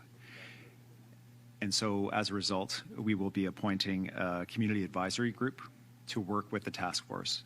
We'll announce a chair tomorrow of this advisory group, and we will be selecting community members who will work with police to ensure that they understand the frontline experience of people related to the extortion threat south of the Fraser, and are able to close gaps within their own services. I know as a leader, it can be hard to know what's happening on the front lines when you get reports up that say everything's great. So this community group is going to help close that gap so that the frontline people's experience south of the Fraser and in Surrey is directly delivered to the leadership of the task force so that they can take the actions necessary to ensure that everybody feels protected and safe in the community. That's good. And so I'm sure right now the criminals in Surrey are saying, oh no, not another committee. What are we going to do? They're setting up a task force, a committee. Right? What shall we do? Not a committee. Oh my God. And we're going to probably hire some consultants and just feed more money because to them it's like, hey, we set up a committee. We'll just wash our hands of it. That's it. Why don't we tackle the root of the problem? Like the ports. I know there's a lot of this is federal, like the ports, the immigration policies, the bail policies, all these things. Like immigration is a big part of it. We talked about it yesterday. How even India says you're literally importing criminals into Canada. Talk about ports. Did you see that story recently? Or that, I don't know who it is that ranks the efficiency of ports. But some organization does that apparently in a non-fat. And Vancouver, Prince Rupert, and Montreal, I think, which are the 3 most important ports, were like right down at the bottom. I think they did 500 ports in the world, and they were in the in the 400s or something like that.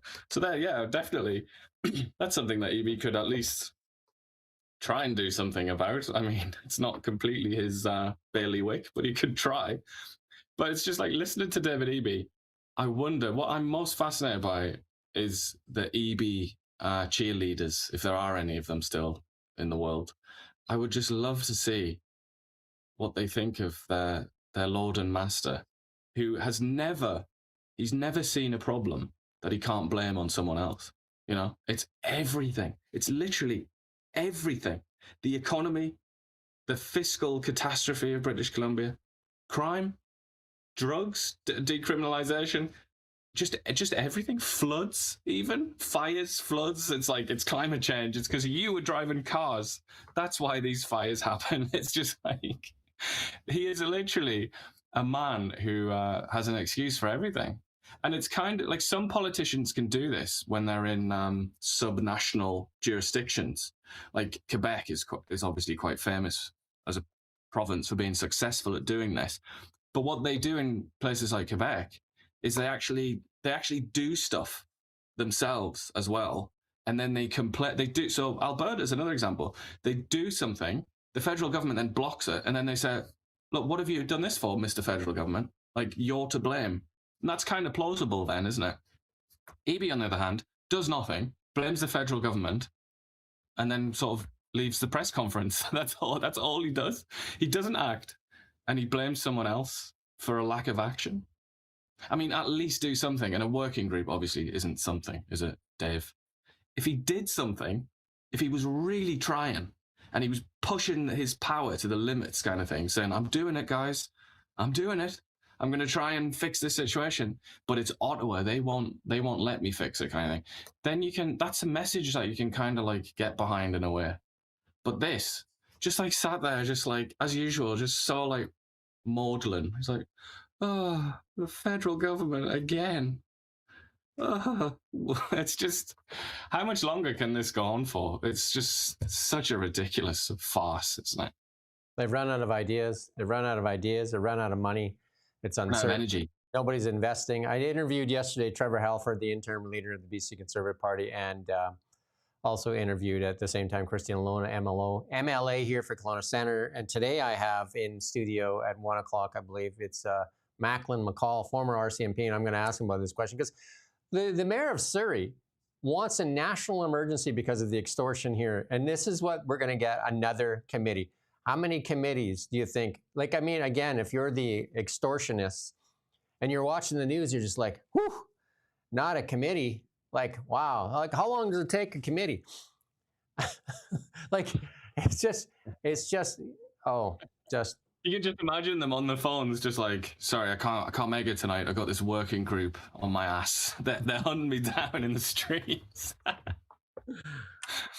Oh my God. And then we showed you yesterday what actually works. What actually works. Trump did it in Washington. What actually works? Law and order works. That's what works. That's what actually works. Law and order. Not a committee. What's the committee going to do? Self-perpetuate and bill for expenses. No. And then the Vancouver Sun put this out, a new era of austerity, big question mark, because that's what they said last time. As sharp cuts coming to BC government spending. I think the biggest spending in BC's budget now is in interest and healthcare. Those are the two big ones. But Brenda Bailey, I've interviewed just recently, I think 6 months ago, says, and it took like 4 months to get that interview. So I'm going to ask again, because they're going to drop their new budget here February 17th.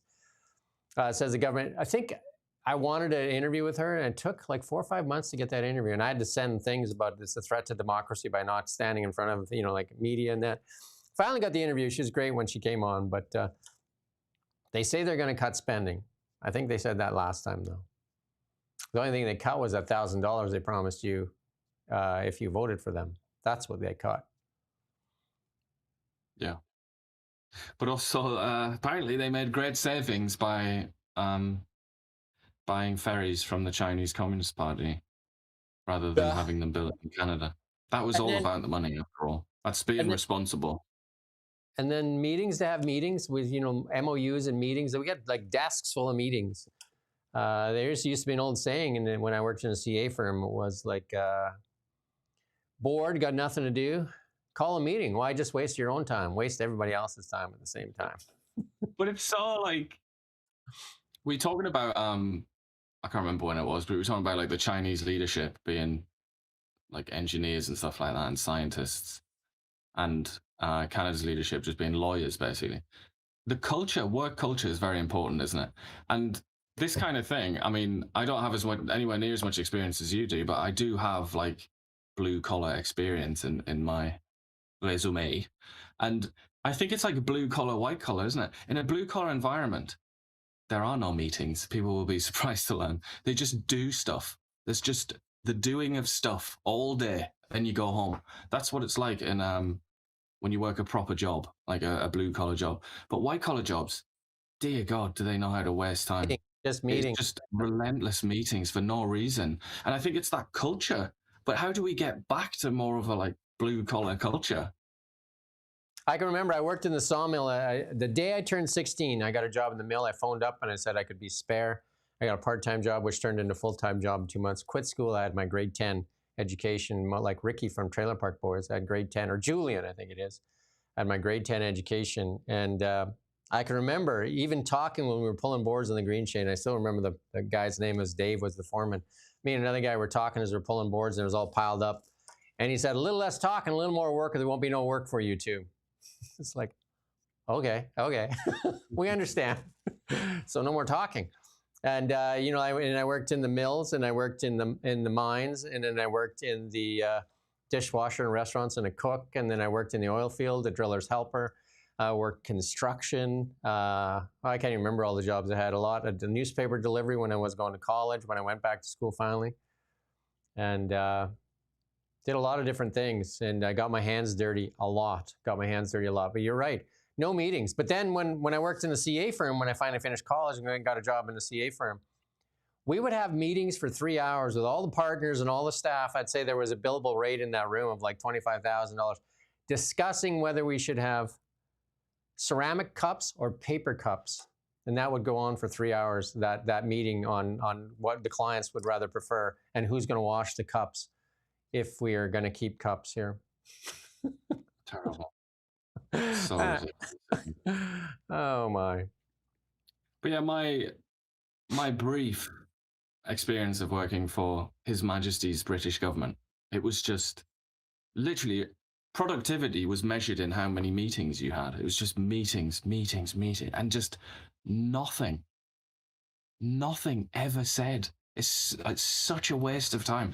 Even in all like newsrooms, like quite big newsrooms, I used to really dislike meetings because there was just nothing would be said. It's like, what are you working on? Oh, so I'm doing this. It's just like, there's something about the white collar environment, I think, that it's just, it just comes out of the ground almost, doesn't it? It's like people just have an instinct to have a meeting when nothing is done. So I actually kind of long for a blue collar environment. I think we should send out a working group to learn from blue collar industries how to conduct business in an office. That's what the BC government should do. Man of sand or whatever. That was the end of that meeting. Wash your own damn cup. There you go. Came to the same decision we did after 3 hours. We had merged with two firms, and the two firms weren't really, one side had one firm, the other side, and then and I was the keeper of the lead. And I'm not even kidding, we had lead pencils back then, the mechanical lead pencils, and you would have come and get requisition for lead pencils, for the lead, for the refills. You had to say what you did with your other lead. That's what we wasted time on. Absolutely crazy. Wow. Former chief coroner defends BC's drug decriminalization experiment, and that's Lisa Lapointe, recently criticized BC's drug policies, saying province's approach to the ongoing toxic drug crisis is not evidence-based. Lapointe was BC's longest-standing chief coroner and held the position for 13 years before retiring in 24. Said perspectives on the 10-year crisis. I don't even know where I'm going with this, but 18,000. This is a Thai article, so it's very like a bit all over the place. Circles. Yeah. I mean, God bless. But they love her. They love Lisa Lapointe. They've interviewed her a few times because she was, as more time passes, it becomes more and more obvious that this woman was a radical. a social radical for some reason masquerading as a kind of objective official, you know, like a serious, stern official.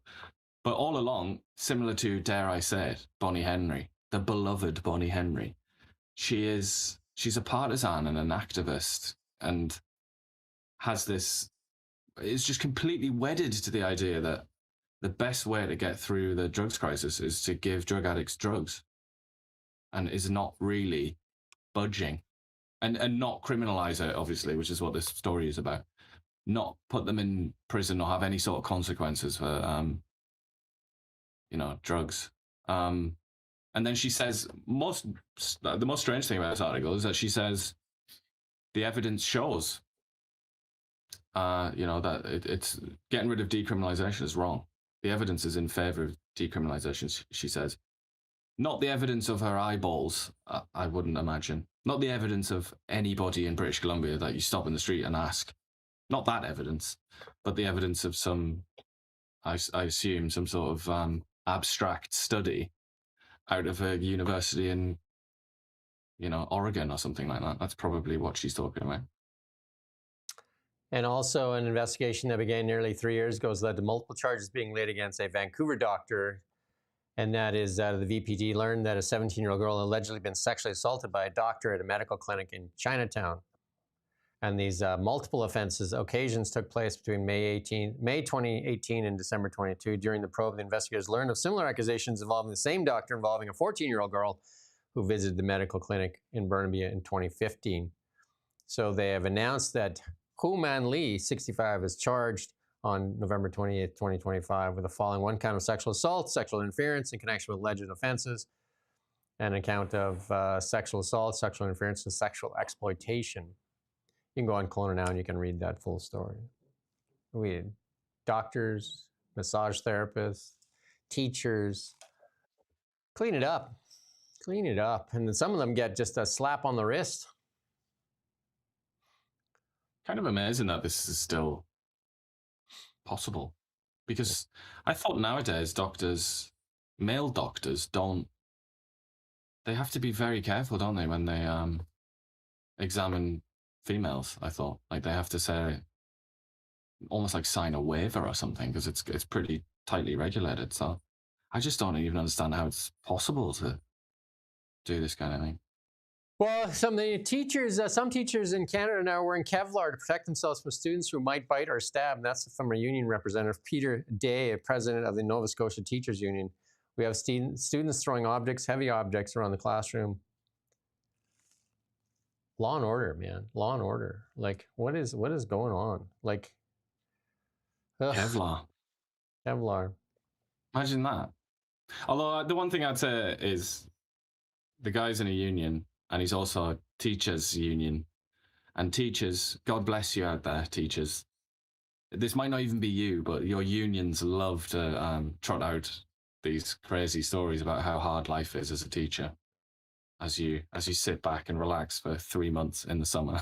But teachers, but I mean, they do dramatize things a bit, the unions. We're in the section now of they're wrong about everything. They're wrong about everything. And then we're going to start with Bill Gates. Bill Gates was basically what? The climate scientist, the climate guy that told you can't fly, drive your car, eat beef. Well, I don't know the things. And then COVID vaccines, he was a big proponent of get vaxxed or get, I mean, during that COVID thing, where they were basically saying no health care. Remember all the stuff in Canada? They were going to refuse you health care. Well, they refused you access to places, fired you. But here's Melinda Gates responding after the Epstein files suggest Bill Gates got an STD from Russian girls and planned to secretly medicate his wife. Here, listen to what Melinda has to say to this. Files suggest. She also said that she thinks he has things to answer for. That was the other line, I think, in that worth. There's lots there. There's lots there for sure. And Bill Gates put up on a pedestal. Like, he was the left. He was basically one of the climate popes. Like, he was out there, definitely the pope for the COVID thing too. And he was on every show as the for climate religion and COVID religion. And he was put out there. as the experts. And and then they asked him about this thing very casually, just like when they asked Mark Carney about Chinese interference. He said, well, you know, I shouldn't have been his friend. That was it, though. That's what I want to talk about. I remember one interview, they said, well, you met with Epstein, yeah, one time.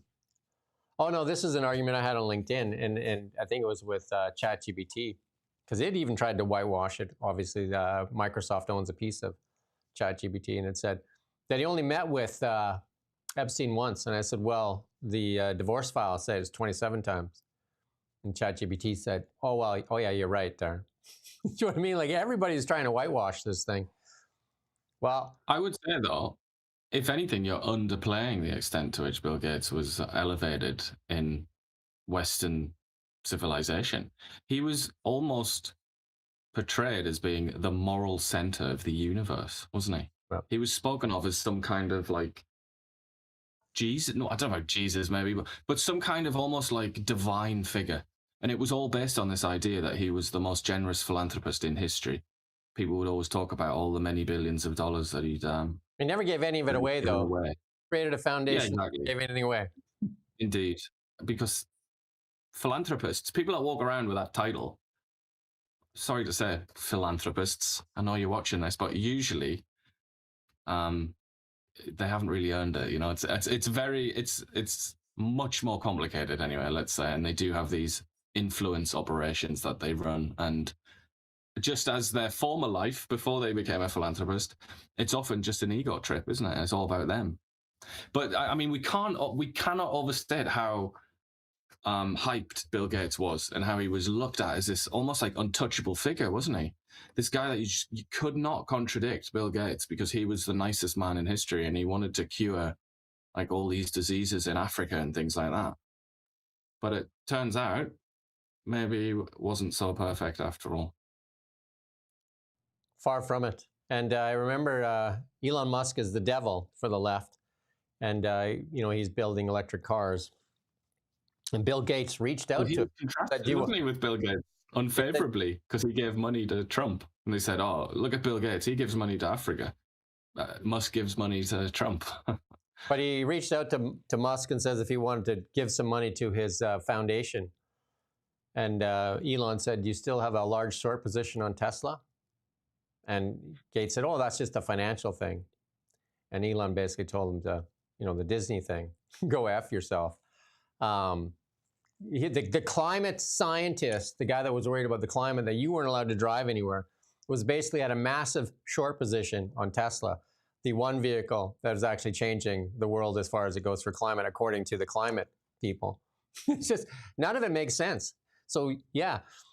And we're going to show you something in a bit here. But these people that were that had the moral high ground, remember all these people in the globalists, because Bill Gates, if you want to put a word in front of his name, it's globalist, like right there. He was, you know, the guy at the Davos thing. He was one of the big dogs at Davos. I don't think you're going to see Bill Gates around too much anymore. He's going to be hiding in some bunker somewhere now. But also just a lot of these rumors about him with Russian girls and things like that, like the lurid details in these latest Epstein files, which we should say he's denied completely. You don't need that when it comes to culpability, I think. The very fact that these people, including Bill Gates, met up with and stayed in contact with Jeffrey Epstein after he'd been found guilty of procuring a child for the purposes of prostitution. I mean, and that as well, that was a plea deal, wasn't it? And that was like a complete travesty of justice, just completely fake prosecution anyway, because they had information that it was much worse than that, but they gave him that for free, didn't they? And they let him off basically. But even that, you know, child prostitution, I'm sorry, but why would you have any business whatsoever with somebody convicted of procuring a child for the purposes of prostitution? What the hell is wrong with you? What is wrong with you? Jason Uncensored, Starlink. I've been using Starlink at home for over 2.5 years. Starlink is freedom. There you go. My little pitch for Starlink. Your friend, your friend and countryman, former countryman, Keir Starmer. A little stammery here. Let's listen to Keir defend himself. I like the way they do the parliamentary gallery there, the system there, the parliamentary system there, a little better than Canada, when they actually have to go stand in front of the box there, and Starmer has to sit there. It looks like you're on the hot seat more. When we knew this, I asked him at that dispatch box, he gave Mandelson his full confidence at that dispatch box, not once, but twice. He only sacked him after pressure from us. I am asking the Prime Minister something very specific, not about the generalities of the full extent. Can the Prime Minister tell us, did the official security vetting he received mention Mandelson's ongoing relationship with the paedophile Jeffrey Epstein? So clear. Prime Minister. Yes, it did. As a result, various questions were put to him. I intend to disclose to this House all of the national security, prejudice to international relations on one side. I want to make sure this House sees the full documentation, so it will see for itself the extent to which time and time again Mandelson completely misrepresented the extent of his relationship with Epstein and lied throughout the process, including in response to the due diligence. That's good. That's good enough. You can go watch that full clip there. This could be, Keir Starmer's finished. I didn't even read that sentence there before I said that, but obviously it's on a lot of people's lips. Basil the Great, they're also thinking that. Keir Starmer's done, and he's been done for quite a while now. It's just, we're just waiting. And the Labour Party, the sort of bigwigs in the Labour Party, they're just waiting for the opportunity to stab him in the back and get rid of him. So I sense that this might well be that opportunity. Because this is an enormous scandal. Even the CBC, which usually, as I say, I listen to the World Report on the radio, CBC Radio 1, every morning. I'm such a loyal listener. And usually the top story is something to do with America somehow, like Minneapolis or something, some sort of agitprop about how evil America is. That's usually the top story. But the top story this morning was Peter Mandelson, who they hilariously refer to as an aristocrat because they just have no idea about the British political system. He's more like a senator, if you want to, in the Canadian context. He's like Peter Mandelson. He was appointed as like a senator, basically, for his life. But he's not an aristocrat. But anyway, it's interesting, that, isn't it? That it's the top story. Even the CBC is on it. Yeah. And somebody is saying that there's a CBC person in Edmonton that was in that list. I did see that as well, and I'm sure that'll come out as soon as they figure out who that person is. There's going to be a lot more that comes out of this, but they're wrong about everything. They're wrong about it. But think about this, Keir Starmer. Well, we read him the accusations, just like Bill Gates, and he said no. Bill Gates said that same thing. Were you? Did you do any of that stuff? Oh no. Okay, all great. The Chinese seem to be supporting your party, and you want you for an election. I don't know. I don't know. Someone here in our comment, one of our beloved commenters, has asked, "What's with the African accent?" And I assume that's a reference to Kemi Badenoch, the Conservative Party leader in the UK. The African accent is because she's African. She's from Nigeria. Now you know. So here's Chris Cuomo, another COVID pusher, and also made fun of Joe Rogan when Joe Rogan took ivermectin. And let's listen to what he has to say now as Chris Cuomo tries to wash his hands of the filth that's all over them. I'll tell you something else that's going to get you a lot of hits. I am taking a, what do they call it? Like a regular dose, whatever. They're trying to build up of ivermectin. Ivermectin was a boogeyman early on in COVID. You couldn't talk about it. That was wrong. We were given bad information about ivermectin. The real question is why? Everyone's going to say Joe Rogan was right. No, Joe Rogan was saying, yeah, he was right. But that's not what matters. What matters is the entire clinical community knew that ivermectin couldn't hurt you. They knew it, Patrick. That's good. I know. That's good. You knew they knew it, and why didn't you say anything then, Chris?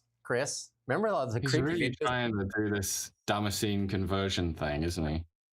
Yeah, he's But trying I to don't wash think his he's hands of the his Saint past. Paul of our times. He was one of the worst. Well, CNN was one of the worst for sure. The preaching. They actually brought on, if people can remember, they brought on expert during COVID, Greta Thunberg, to talk about COVID vaccines. I think they did it for 1 or 2 shows. Expert Greta Thunberg. They literally called her expert Greta Thunberg for COVID vaccines and how you should get your COVID vaccine.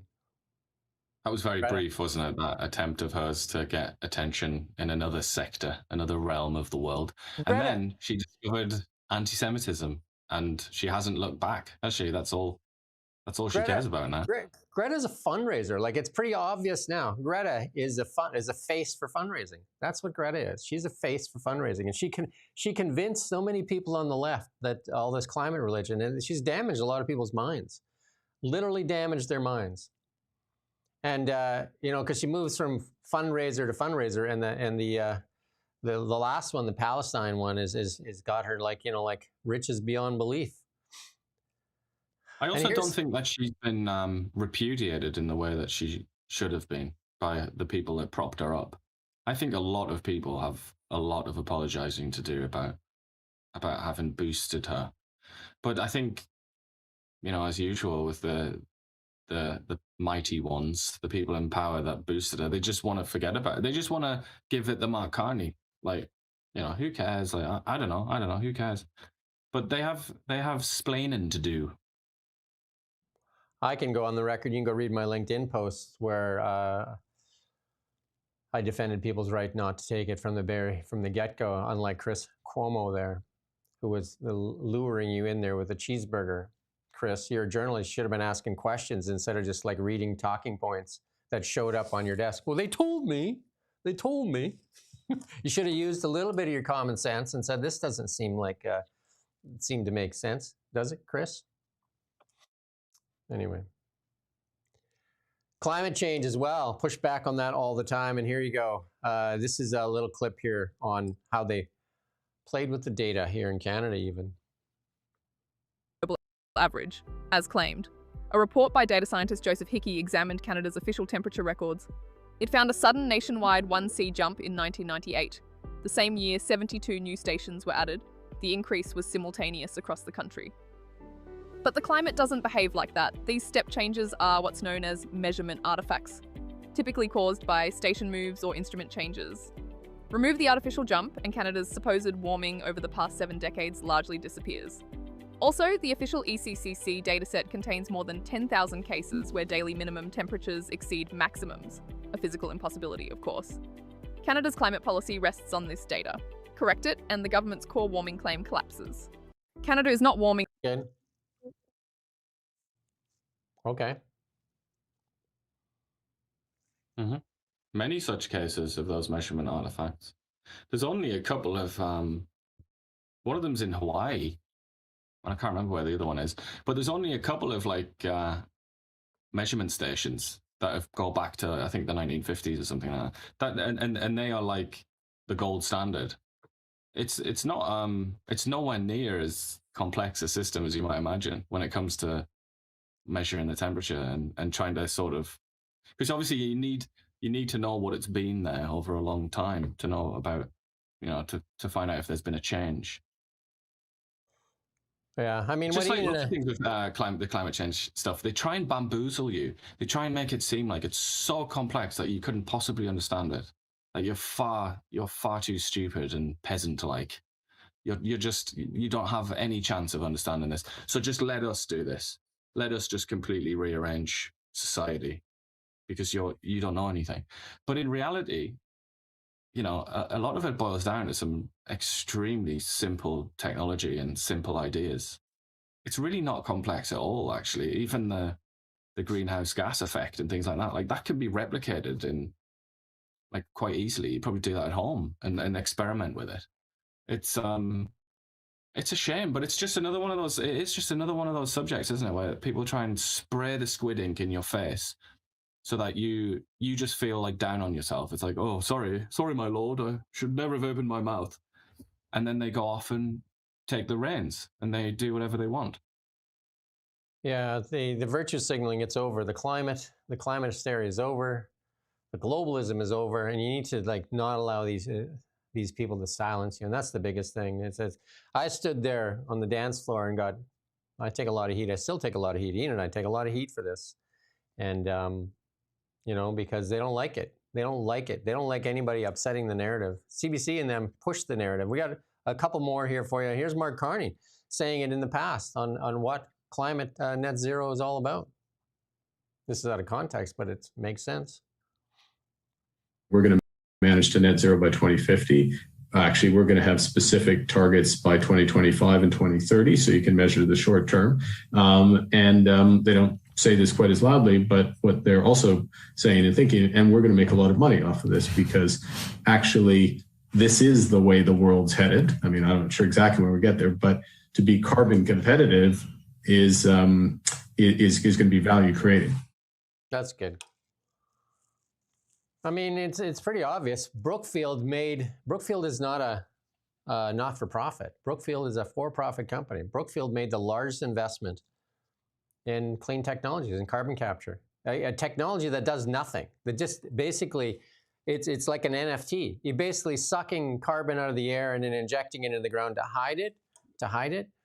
And then for that, they get to tax our energy. Imagine the energy is the most important thing. We say this on the show a lot. Energy is the most important thing for everybody on this planet. Energy is how we have everything we do. Even to move your finger takes energy, because you got to eat to get that, and it takes energy to create the food so you can move your finger. Energy is everything. Cheap, reliable energy is prosperity. And what have we done in Canada for the past decade is try to suppress our energy for the benefit of the few at the expense of the many. So these people that are pushing this climate agenda are making money off of it, because Brookfield isn't doing this out of the goodness of its heart. This is a tax scheme where private corporations can tax the nation's energy. Think of that. That's one of the best tax schemes ever. And he's personally very, very deep. Talk about elbows. He's elbow deep in all of this, and it's his personal wealth.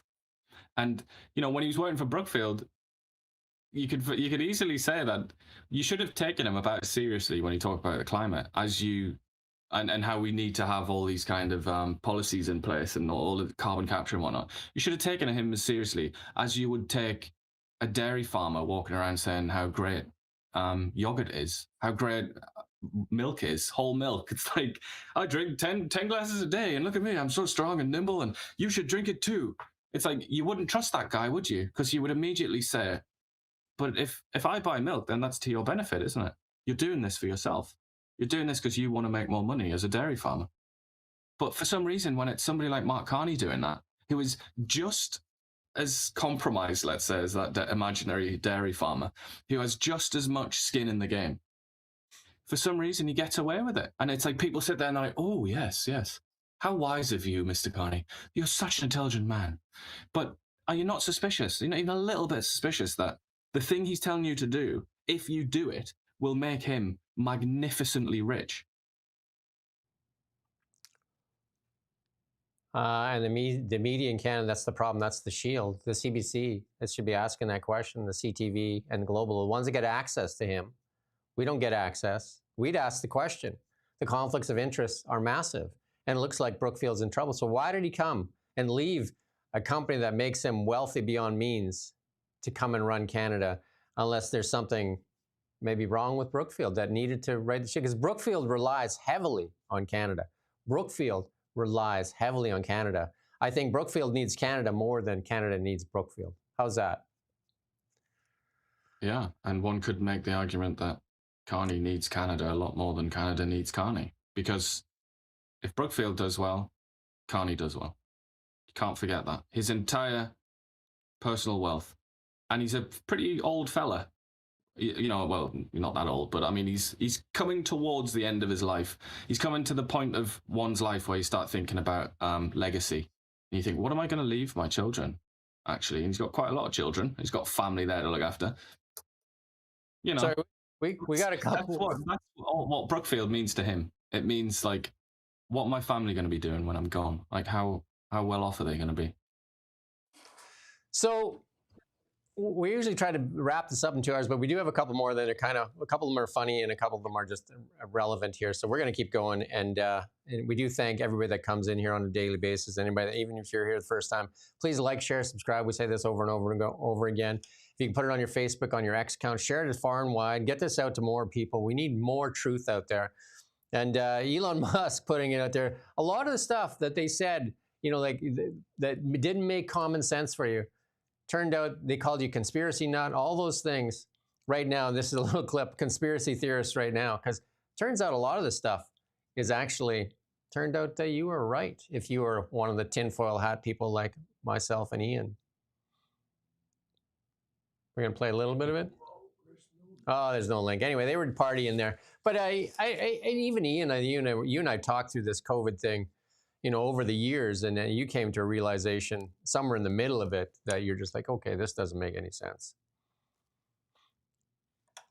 Yeah, well, I think the bureaucratic machine and the media that sort of the media machine that we're all used to, they all kind of banged their heads together with enormous incompetence, didn't they? And just made such a fist of it. They failed just as they'll fail at anything, not just COVID. They'll fail at anything.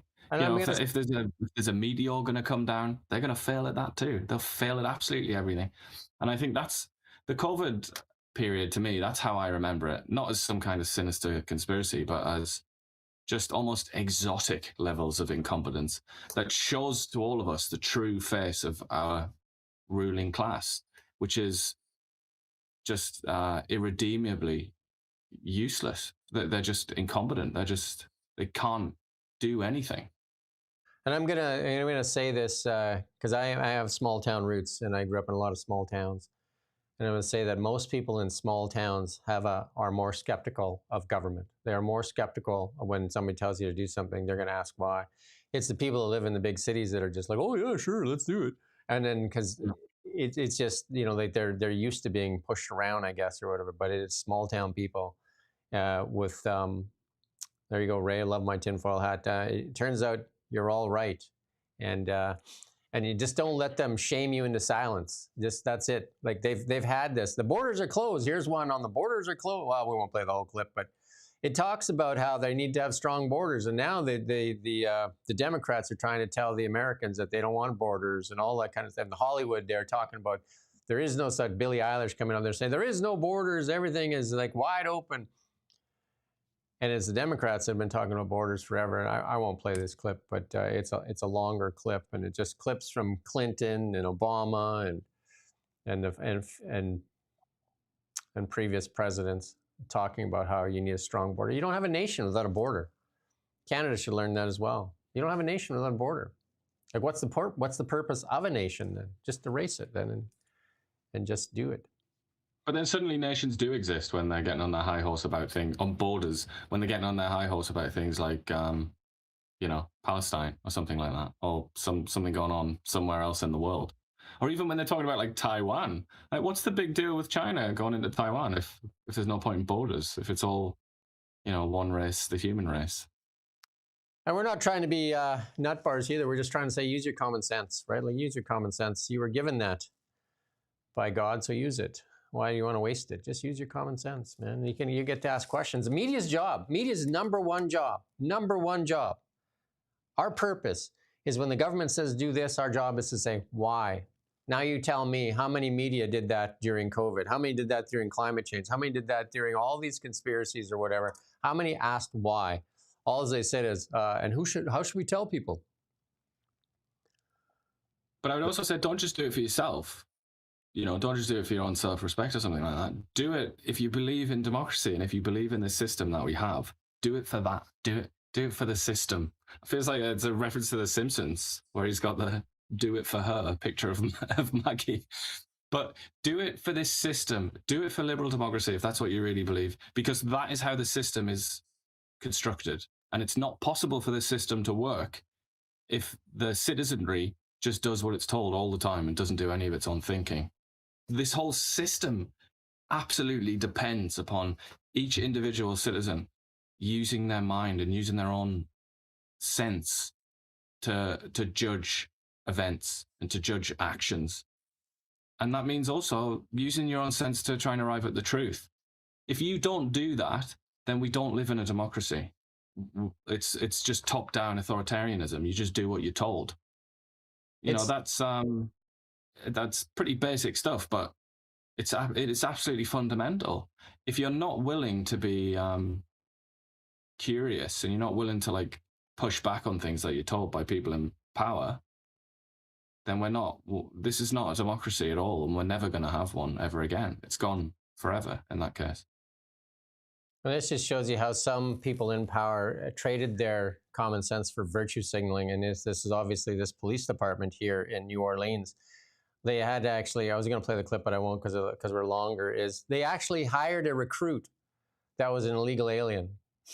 You can't even make it up, right? Like, again, he said he wasn't, so hey. So he was arrested. And they had already issued him a firearm. And he had an active deportation order. The police have a database, don't they? Doesn't the police have a database? They can find you when you're going to pull you over for speeding or whatever. They got everything on you. But obviously they didn't have anything. Unbelievable. And then here's somebody put this out, Tristan Hopper. With each passing day, it becomes even more of a miracle that she was able to shut up and keep her political beliefs. She was a good queen, as queens go, for sure. The Queen Mother. Well, he's talking about that. I think he's referencing that imbecile that made the comment about stolen land or something like that. Billie Eilish. Yeah. And I don't really know anything about her, but I know that she did say something extremely stupid. And the people, the tribe or whatever that claims Tonka, yeah. That claims LA, yeah, they've already said like, get off our land. She said at the Grammys, she said nobody is illegal on stolen land.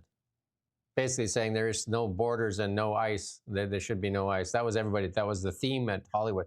That's why I stopped watching movies. I mean, like, act, do your thing, shut up, right? Just shut up with your political point of view. Shut up. And anyway, so she said it didn't used to be like this. You know, they have this like dark fantasy about what the 1950s was like and how it was just like immensely racist and authoritarian and anti-gay and all that, and everyone was in on it.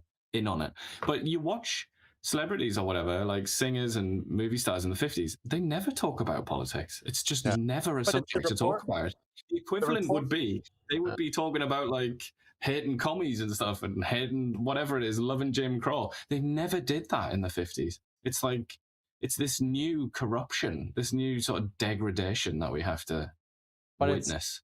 It's egged on by the reporters as well, because they go at them with the questions, right? What do you think? What do you think? What do you think? And I watched some of the red carpet stuff where they ask some of the people that are more, family value, and just like, what are you talking about? I have nothing to say on that. Just shut up, right?